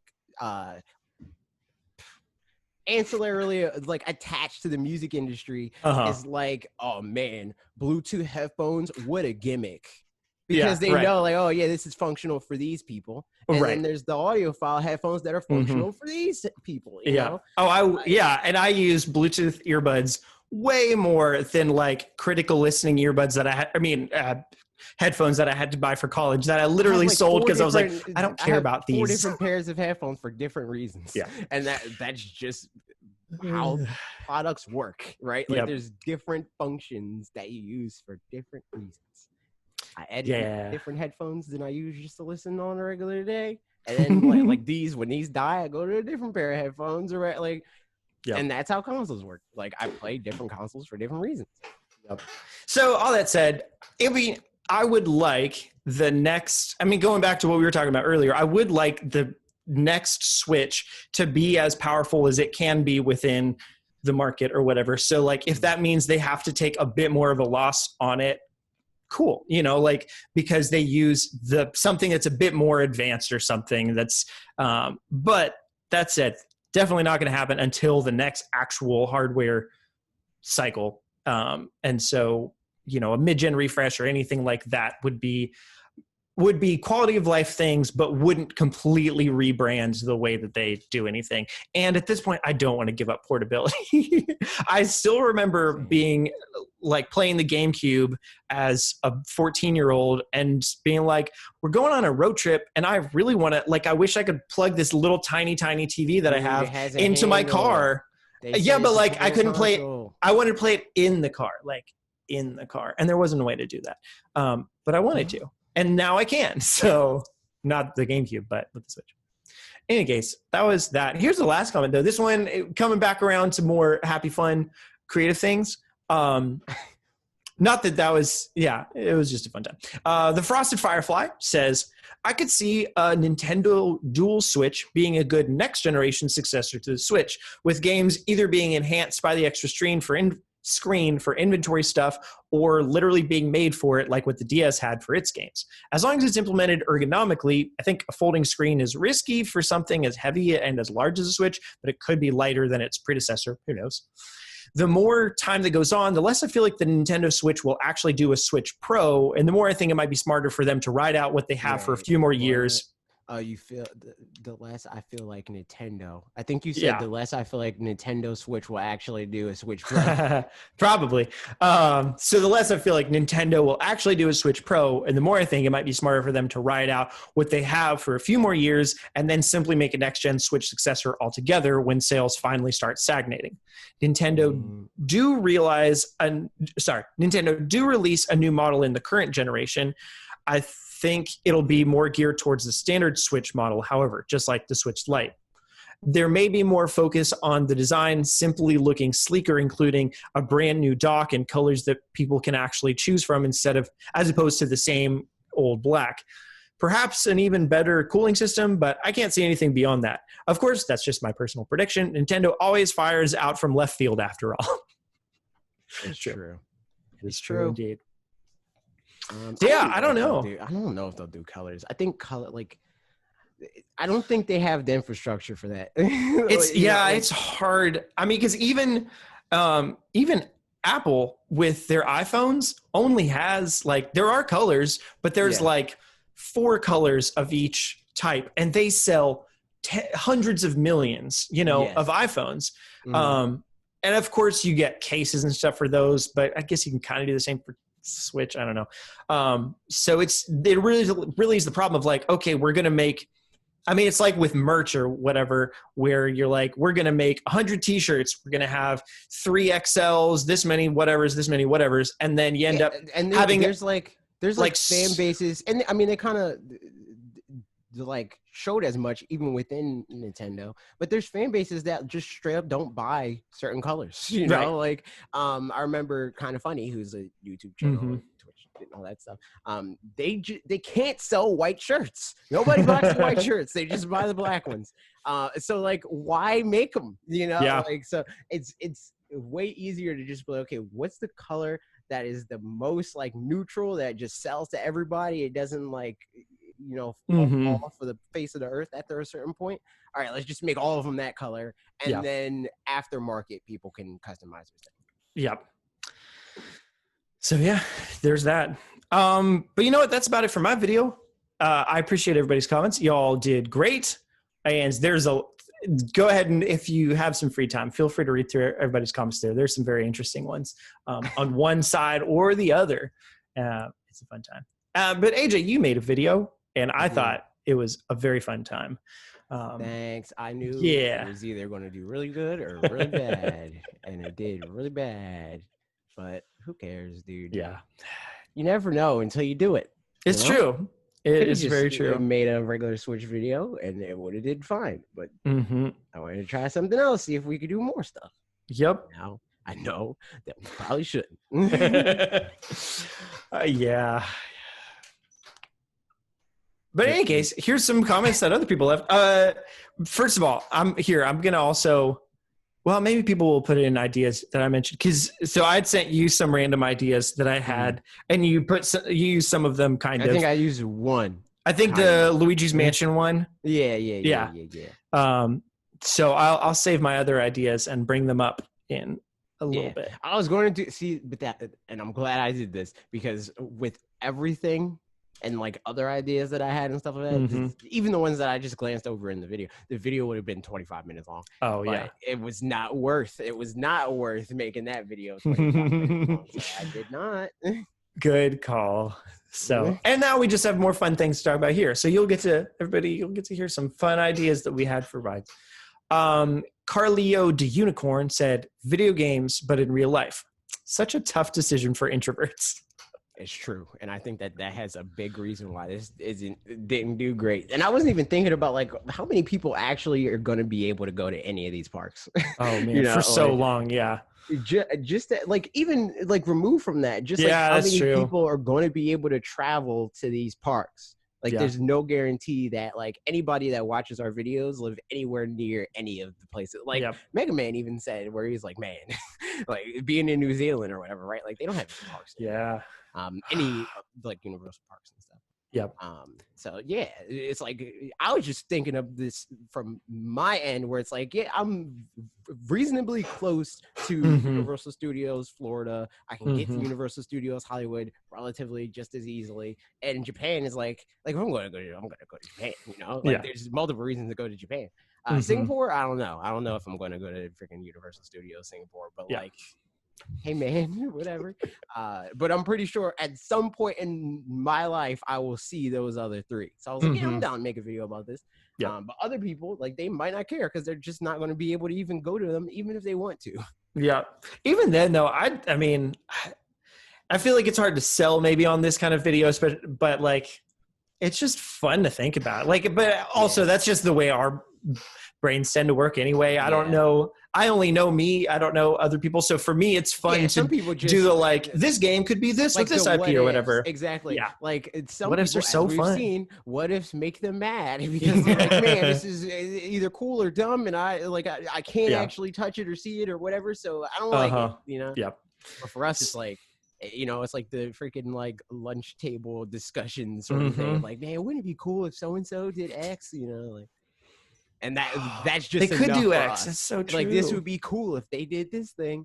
Doesn't even actually have to happen, but it's cool to think about. Yeah, I mean, that's the thing that got me. I mean, before I was even, you know, doing things with you on fanatixfour, that's the reason I watched it, because it was just fun to watch videos about like what could, you know, Kid Icarus be or whatever.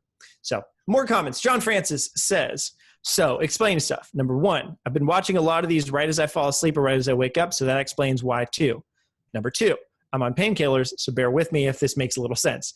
3, oh wait, surprise 3. I had shoulder surgery on June 8th, and then it got infected by a staph infection on the surface where it cut it into me and inside the shoulder.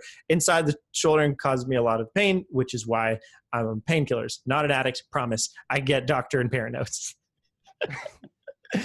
Lots of preface. I love it. Number 4, the Pokemon Snap thing actually seems likely to happen in my honest opinion.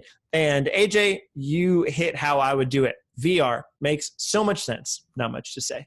Number 5, I just think it's unlikely because Pokemon Company. Like, if they want to do something like that, it would be the Pokemon theme. It would be a Pokemon partnership with Universal or whoever, right? Like, they're not going to like ride off the coattails of Nintendo's partnership.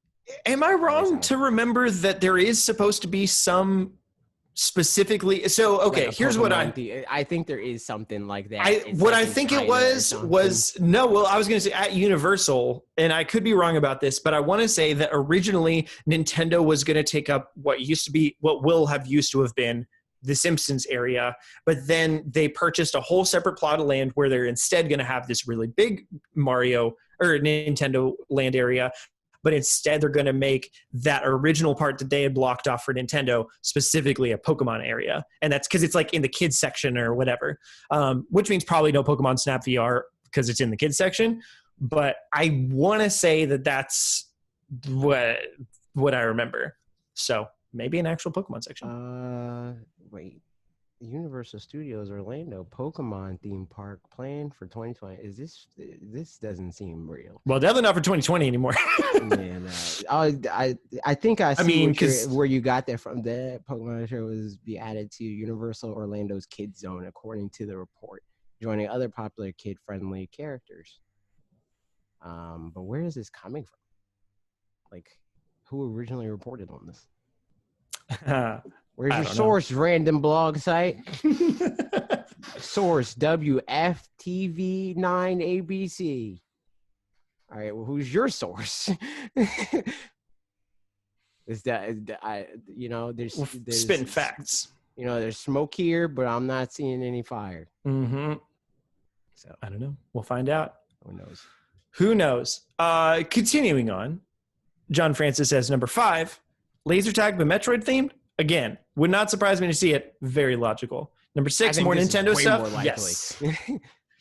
Yes. I mean, yeah, it's especially if they have done more Metroid stuff by that point, which they're, I mean, But I don't even think that matters Metro Prime because when they 4. were talking about the Universal partnership, they made it sound like they wanted to make their like lesser known stuff more known, rather than it being this thing of like Mickey Mouse all over the place. It's Right, like, yeah. we're Nintendo and we have IP, and there's going to be Mario, sure, but like we're also going to have freaking Duck Hunt Dog, you know, like. Hopefully that would be the case with the Orlando one, because it does seem like if the precedent is being set by the USJ one, most of that seems pretty standard Nintendo Mario kinds of stuff so far. You know what I mean? Where it's We only know Mario Kart.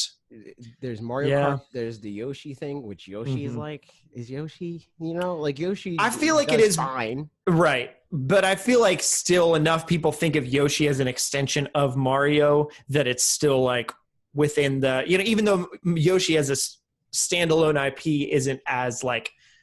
People are like, oh, there's Yoshi games. Like, I think actually we were looking at the SNES games, and Ash was like, oh, there's a Yoshi game. I was like, oh, well, we played the Yoshi game. Maybe she wasn't saying it like that. She was like, oh, a Yoshi game, like it's old. But in any case, you know, I think most people still think of Yoshi in conjunction like Super Mario World and Super Mario Bros. Wii and stuff. Minecart, and that's also in the same like tier as like the Yoshi games too. Yeah, but like still and the IP, arguably same thing with like Metroid. Like they're in similar tiers where like they put out a game and it'll sell maybe 2 million. But I think, I mean, just the IP in and of itself, people knowing what it is, like it does seem like the Mario, Donkey Kong, Yoshi, those kinds of IPs are kind of in one bubble as far as just like common knowledge of what they are, whereas Metroid is in another one. But hopefully that won't be the case forever. You know, hopefully that'll get bumped back up. And also, I mean, they've said, like I said in the video, where like all of their like not every park is going to have the same ride, right? So like where it makes sense for them to not put Metroid in the Japanese park because Japan doesn't care about Metroid, right? They could put it in the the US parks, one of the two. Yes, please. Next comment, this is from Cool said, someone get this man a job at Universal. I'd love a small Animal Crossing village that you can just walk through and enjoy with some villagers standing outside their houses. Maybe they can have a little Pikmin garden in the village just in case they don't have all that space to dedicate to an entire section for a smaller series compared to Mario and the others. Someone already said it, but yeah, a Luigi's Mansion haunted house makes sense. Yeah, I think that like for stuff like that, like they could definitely do like Animal Crossing. I don't know if Animal Crossing makes sense for like a ride, but yeah, like if they're doing like a food court or whatever, like why not put it in like an Animal Crossing village, right? Yep. As far as like the Luigi's Mansion haunted house, haunted mansion, that'd be cool. But I don't know. I don't know if that would be like a pop-up thing or not, because Universal does stuff like that where it's like this area is haunted now or whatever, right? Right. I don't know if it would feel like frail in that way. So the example that I gave when I mentioned Luigi's Mansion to you was if anybody's been to, and probably not because everybody's all over, Busch Gardens Williamsburg has a ride car called Dark Castle. And it's like it is a kind of roller coaster sort of a thing, but you're inside a building and it's like telling a story as you're going through, and it goes like medium speed, but like leans you over things. And it's like a 4D experience, but you're actually going around in this little ride kind of thing. And you wear 3D glasses and stuff. And so a similar kind of thing where you're Luigi going around the mansion would be a fun way to do it. But yeah, I mean, it's whether or not it's a pop-up thing. I guess that just depends on how repurposable it is, if it can be something else and then be Luigi's Mansion. I think that's the reason why I didn't go in that direction, or even in the direction of the ride. Because like if they want to repurpose a 4D attraction where it's the D-box seating, right? Yeah, it could literally be anything. Because all they got to do is be like, all right, well, change out the assets. Yeah, exactly. Just put in the different freaking MP4 into the projector, and then there you go. It's not going to be MP4. Right. What I mean? Like, yeah. Put in the different short film for people to watch, and then reprogram it could be exactly the same seating things technically. Yeah. Like if you just have the same moments at the same time, just from a different IP. Yep. But yeah, I love the Animal Crossing idea of things because like you got to walk around from one place to another place, so like if anything else, just have little villagers around there. It's cool. True. Next comment from Joy Chowdhury, who gave a lot of ideas. Here we go. They said they need to make an F-Zero bumper card ride instead. I mean, it's perfect. The series literally uses cars that have no wheels. I disagree. That's perfect. You don't want to bump into each other in F-Zero. Like that's like the thing you don't want to do. You might crash and die and destroy your machine. Because bumper cars would be fun. I mean, Mario Kart, honestly, for bumper cars makes more sense. Yeah. Like the battle mode and stuff like that. And you have like maybe a balloon counter or whatever within it too, so that it's gamified. Right. That would be cool. I agree. That would make sense. And then here we go. This is my dream list. Mario Kart go-karting, Splatoon paintballing, Metroid laser tag, Donkey Kong rail roller coaster, Yoshi's Island fulfilling a dream. Yoshi's Island Adventure, which I don't know what that means. What does that mean? Yeah, I don't know. I don't know what kind of ride that is. Let us know. Pokemon Snap, a mix of animatronics and VR. I don't even know how they would do that. How would they do that? Yeah, I don't know. Because if it's VR, then you can't see animatronics. Yeah, if it's AR, that would make sense. Pokemon Center and Gym Battle / Arena. That'd be cool. Pokemon Merry-Go-Rounds. I'll come back to that one. Pokemon Ferris Wheel, Luigi's Mansion, Pokeball Ferris Wheel. Pokeball Ferris Wheel. Oh, thank you. And full-scale rendition of Breath of the Wild, Hyrule Castle, like Hogwarts, with Korok Forest on the outskirts. And people can I can have breakfast or whatever. With the princesses in the Disney castle. Yeah. Freaking Ganon. Yeah, I was about to say Ganon. All the Blight Ganons or something, just like. I was about to say Ganon. You got the facts. So I was going to say, I think a carousel merry-go-round kind of thing would be great with different, ride a Yoshi, ride a different, well, not even specifically Pokemon. Either, I mean, it could be lots of different Pokemon ones that Yoshi's you ride. A frog, though. Or, true. Right.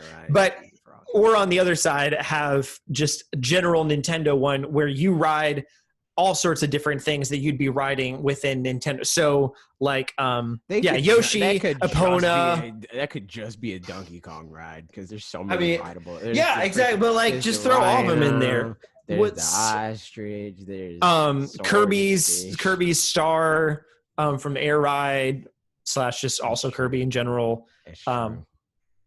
Lots of things. So here I'll go through my ideas that I mentioned real quick because they are just there. Where'd they go? Okay. Kirby Air Ride, the ride. So yeah, I don't know. Everybody's like this, like on the Superman ride. What the? No, don't go away. Come back. Okay. Yoshi / Mario Kids Ride or Carousel. So that was, you ride on Yoshi's in a carousel or something along those lines. No kids rides because forget kids. Forget them. But similarly, another kids ride, a Kid Icarus swing ride. So, the one where it's like swings that everybody's like, woo, going around. You know what I'm talking about? It's like you sit in like chain swings and there's like a lot of people in different swings and it just spins around. And it's kind of boring, but like if it's Kid Icarus theme, just, that's easy. Just do that. Luigi's Mansion Haunted Mansion. We already said that. A Skyloft roller coaster. So you're riding on loft wings. That would be dope. And then also, I don't even like that ride anymore. I mean, that idea anymore. But, and then I had the idea too for if not, well, they are doing the Donkey Kong roller coaster one, but also a Donkey Kong flume ride, like log flume.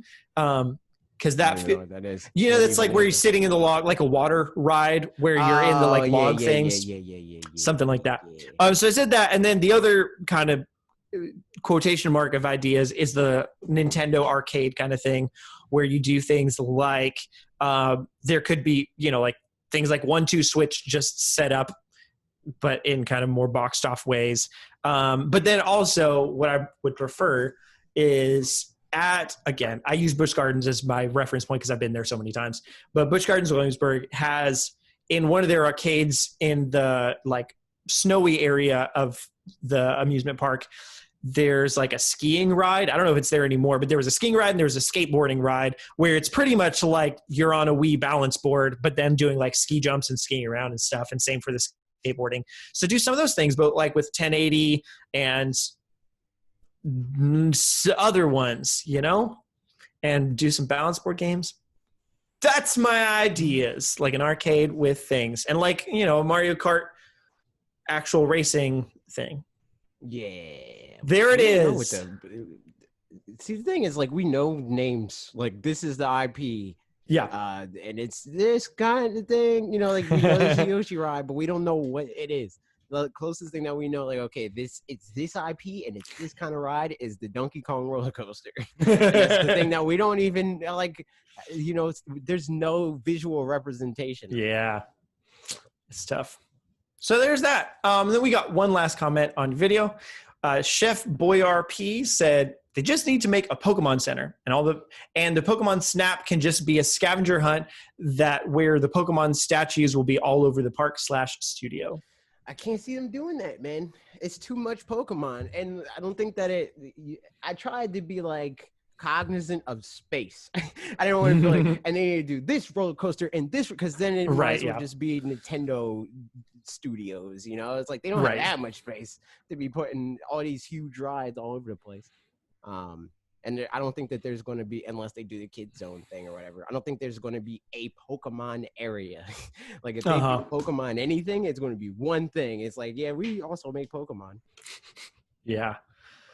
I mean, I could see them wanting to, but I think it's just a question of whether or not the Pokemon Company is in on the idea or not. I don't think they're down, man. Was Detective Pikachu? No, we think we're going to partner with Disney instead. Detective Pikachu wasn't even Universal, right? It was Legendary Pictures, who are they affiliated at all with Universal? No, I think they're like owned by Tencent or something. I think they are. Yeah. Legendary Pictures. I don't know. Parent group is Wanda Group.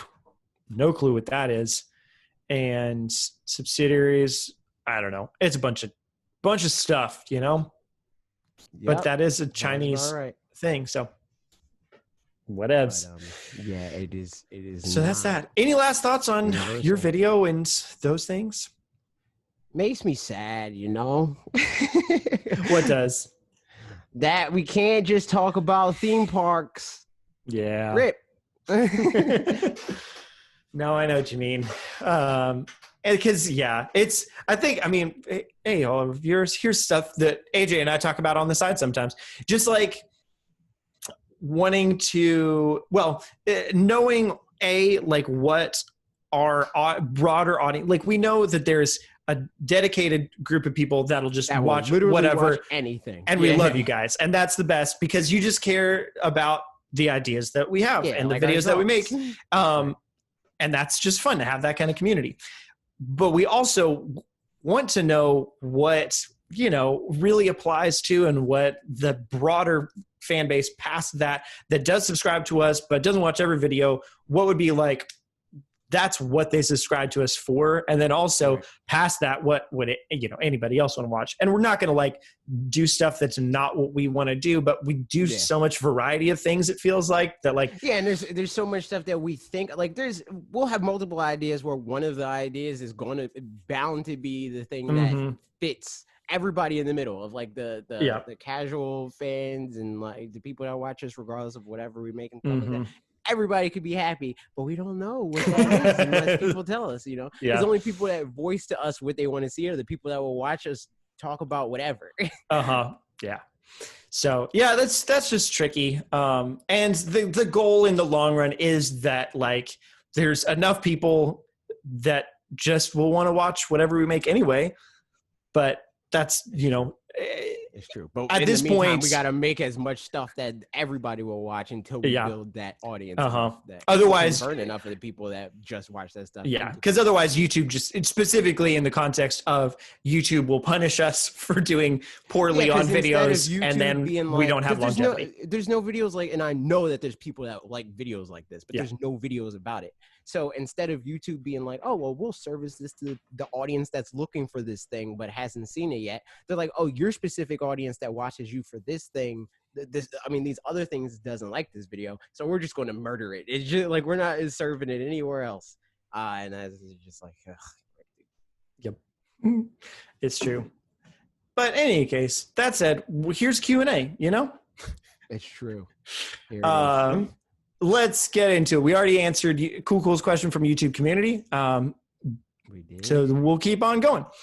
From Twitter, we pulled a couple already as well, but Max Wright did say, what do you think we're going to see from Way Forward 3 hours before you record the podcast? I didn't think anything. I never come into any of these things thinking anything unless there's a rumor that like is like this is probably going to be the thing. Not even a rumor, like a bunch of rumors that are floating around where it's like, oh well, there's a rumor of a Pikmin remaster. Maybe we'll get that. But just like if they specifically say this Nintendo Direct's happening and this is going to be announced, and then that gets corroborated all over the place, those are the announcements that I'm like, well, we'll probably see this. But outside of that, I come into every direct, every Treehouse presentation, everything being like, I don't know what I'm going to see. I'm open to being surprised and excited, but I'm also fine if I'm not. Yeah. I never know how to answer that question where it's like, what do you think's going to happen with? I'm like, I don't know, because I just don't think about live streams and then the presentations in that way. Yeah, I think for me, I initially definitely thought a Nintendo IP because it would have seemed weird, and in retrospect maybe was, I don't know, but for Nintendo to bring a not Nintendo IP into the Treehouse context, but then when they specified that it's not Nintendo, well, they did, again, like you said, maybe they didn't even specify.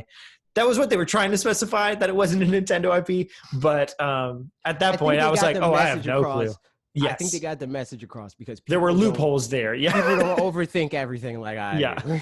But also, I was mostly joking. Where I was like it was pretty obvious that they were speaking to the people that immediately were thinking, "Oh, Nintendo Metroid and so stuff." That means that they're not doing Mario. Or yep, whatever, right? Definitely, Metroid was the first thing that I thought of too, though, because just because that seems like that would fit in with, it's not too far removed from Shantae to do a new Metroid game. And that seems like that's like their, the thing that they've done the best and they have the most notoriety for. But then also with the Paper Mario Metroid stuff, it just seemed like that would make sense. But whatever. But then once they said it was third party, I was like, I have no clue at all. I couldn't even think of a single good guess. And it wouldn't have mattered because it wouldn't have been one. It would have been wrong. So I thought it was funny. Jumeme1 spelled J-U, it's not a right words. Right. Anti-Semitic. That was what I was trying to say. Not anti-Semitic things. Said, talk about the Mario remasters. I'm down. Give them to me now. Preferably in a package deal, but like it's Nintendo, so like they'll probably charge me $60 for Sunshine and $60 for Mario 64, and I'm fine with that too. Also, but like if you're going to give all of them to me, please, you know what I mean? To me, I feel like every year there's been a different audience of people that Nintendo has like gotten in the door one at a time, where like the first year was like core gamers, whatever, I guess. I don't know. People there was like different every Nintendo thing. And then like the next year was Smash. So that like that whole kind of fan base or whatever. And then the year after that, a new Pokemon game, so all the like handheld 3DS gamers and stuff.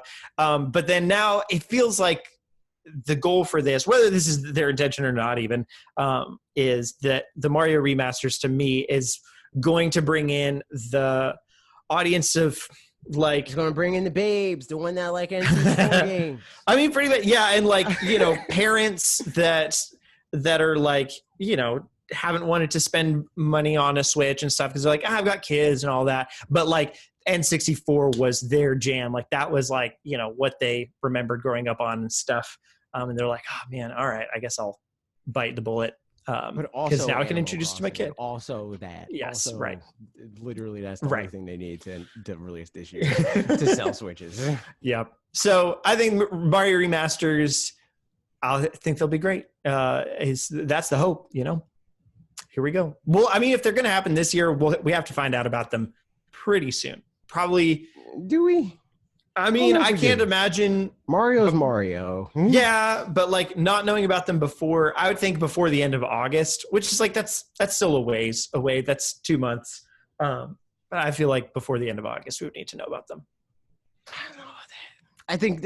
I think people would want to know about them around then, but I don't think that there's literally any time that Nintendo couldn't announce a Mario game and it wouldn't do well. Yeah. I mean, you're not wrong. I think if I were Nintendo, I would feel that way. There's like a separation between where you would prefer, because I know you like being excited and stuff like that. Like for sure, but I don't know if I agree with like them needing to announce it before or whatever. Yeah, especially now when everybody's just home anyway. Like, right. Just be like, yo, man, I know you're home and you can't go anywhere because the world's on fire. Mario's coming out tomorrow, dude. $59.99. $59.99. So that's those. Now we got some questions from Discord, and then we'll be wrapping up. Sorry D says, adding to Parker's video, thoughts on my comments to him and supporters, and thoughts on a dock with built-in upscaler or beefier GPU/CPU that would seamlessly transition when docked/undocked instead of a Switch Pro. And the comment in the supporters Discord was Switch Home that can use Switch or Switch Lite as a controller, retaining touchscreen capability. They've already done this with handheld as a controller idea with the GBA and GameCube. Yeah. I've thought for a while that if they were going to do something like to, you know, prolong the life of Switch through hardware and say like, well, we're more powerful now, so we can do more stuff. It's the Super FX chip, you know, equivalent. That they were going to do it through dock and then do like through docks and then do like a TikTok sort of situation. Not TikTok like the social media platform, but TikTok like a Vine situation. The way, no, but like in the way that Intel releases their processors, where they're like, all right, here's a new processor, and that's the tick, and then here's the new processor, but good, and that's the talk. You know, like that's how I thought they were going to do it. Where it's like, okay, we're up. Here's the Switch, that's the tick, and then here's the talk. It's more powerful. It runs in 4K or whatever the case may be. And then the next tick would be the new Switch, and then the next talk would be a new dock for the new Switch. That's the way I figured that they would do it, because they had that patent for supplemental hardware through other consoles or whatever was in the patent. But who knows, man? Looks like they're not doing that yet. Yeah. Yep. Yeah, man, I don't know. I felt like somebody, I don't know, there was some technical thing like Digital Foundry or other people or something that decided that it wouldn't be that possible to do it, but I didn't look into it at all. So I don't remember. And that's all, you know? Yeah. I don't know nearly enough about that kind of stuff. So we'll see. But yeah, I think like, the stuff like that is where we end up with like Linus Tech Tips, like saying something. He was like, he said that the PlayStation 5's SSD is not impressive because like there's SSDs that are faster than blah, blah, blah. And it's like a lot of these tech YouTubers base their understanding on tech on like what's available to the public. Right. What has been invented within these tech companies with people that are way smarter than they'll ever be, you know, sort of thing. Like you talk about tech, they actually make it. So it's like I always take what they say is possible, isn't possible with a grain of salt. Yeah. So I don't know. Maybe they could do it. Maybe they can't. Who knows? Who knows? Next question from Duncan says, "What's your dream blank Warriors game?" As in Hyrule Warriors, Dynasty Warriors, One Piece Pirate Warriors. Every single one. ETC. They all bore me to death. So I don't know. I mean, yeah, honestly, if for me, it would have, if it were anything, it would have been Hyrule Warriors or Fire Emblem Warriors, and they didn't do it. They I can't. Both of those. No, I mean, but that's what I'm saying. Is like, yeah. Well, I haven't even played them. I have Hyrule Warriors product provided by Nintendo. You can download it and play it. Maybe I'll do that sometime. Yeah, I mean, I played demos for them at some point, and I was just like, yeah, I don't care about this a lot. I just don't get that, like, because people, and I get it, because like people get like the same feeling that I get when I'm playing Smash Bros. And I'm playing real good, you know. Mm-hmm. But I don't get that if the game's playing good for me. Like if all I had to do is press Y and then half of the screen of villains just freaking blur, it's like, you know, destroyed right in front of me. I don't. It's not a power fantasy. I felt that playing itself. Like, I felt the same way with Diablo to some degree, where like either I'm way stronger than them or I'm not nearly as strong and they're just bullet sponges. But it didn't really feel like, I don't know, like it doesn't feel satisfying to me. Right. It just feels like everything's caving under my weight, and like I can't touch solid ground. Yeah.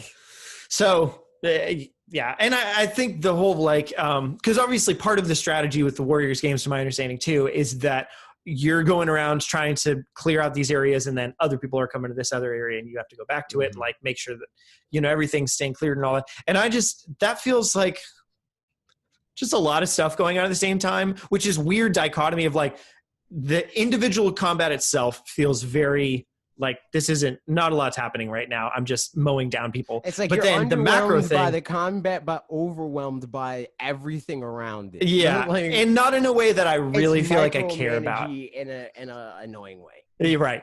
So I think that's my thoughts about it. Obviously, some people love that genre. A lot of people love it. It's not going to be a genre for me, and that's okay. Yeah.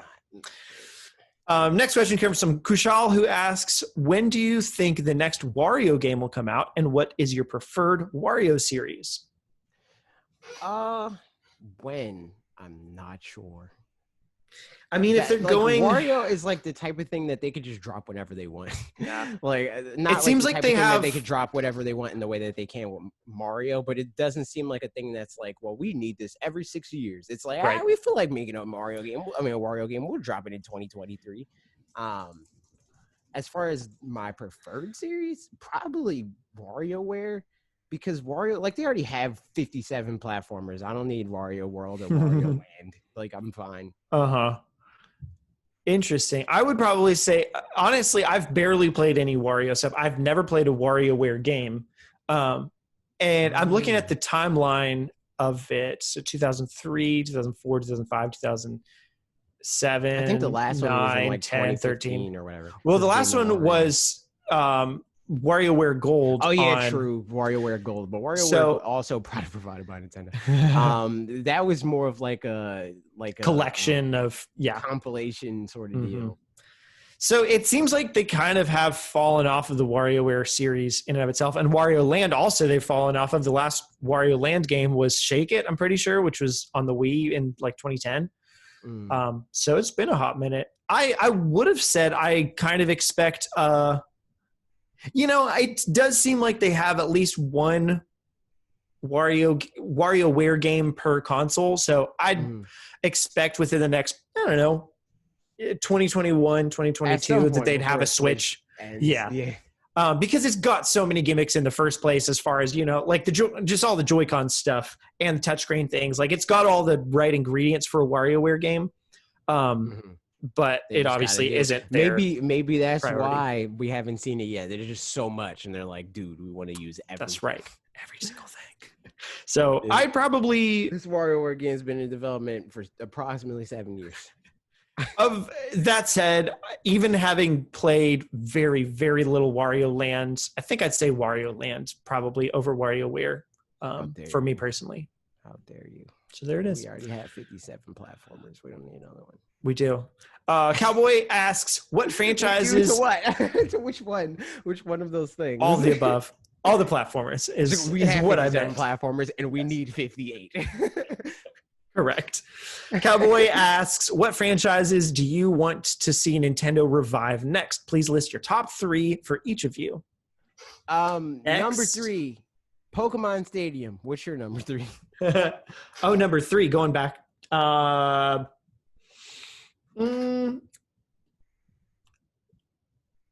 F-Zero. Number 3. Okay, F-Zero.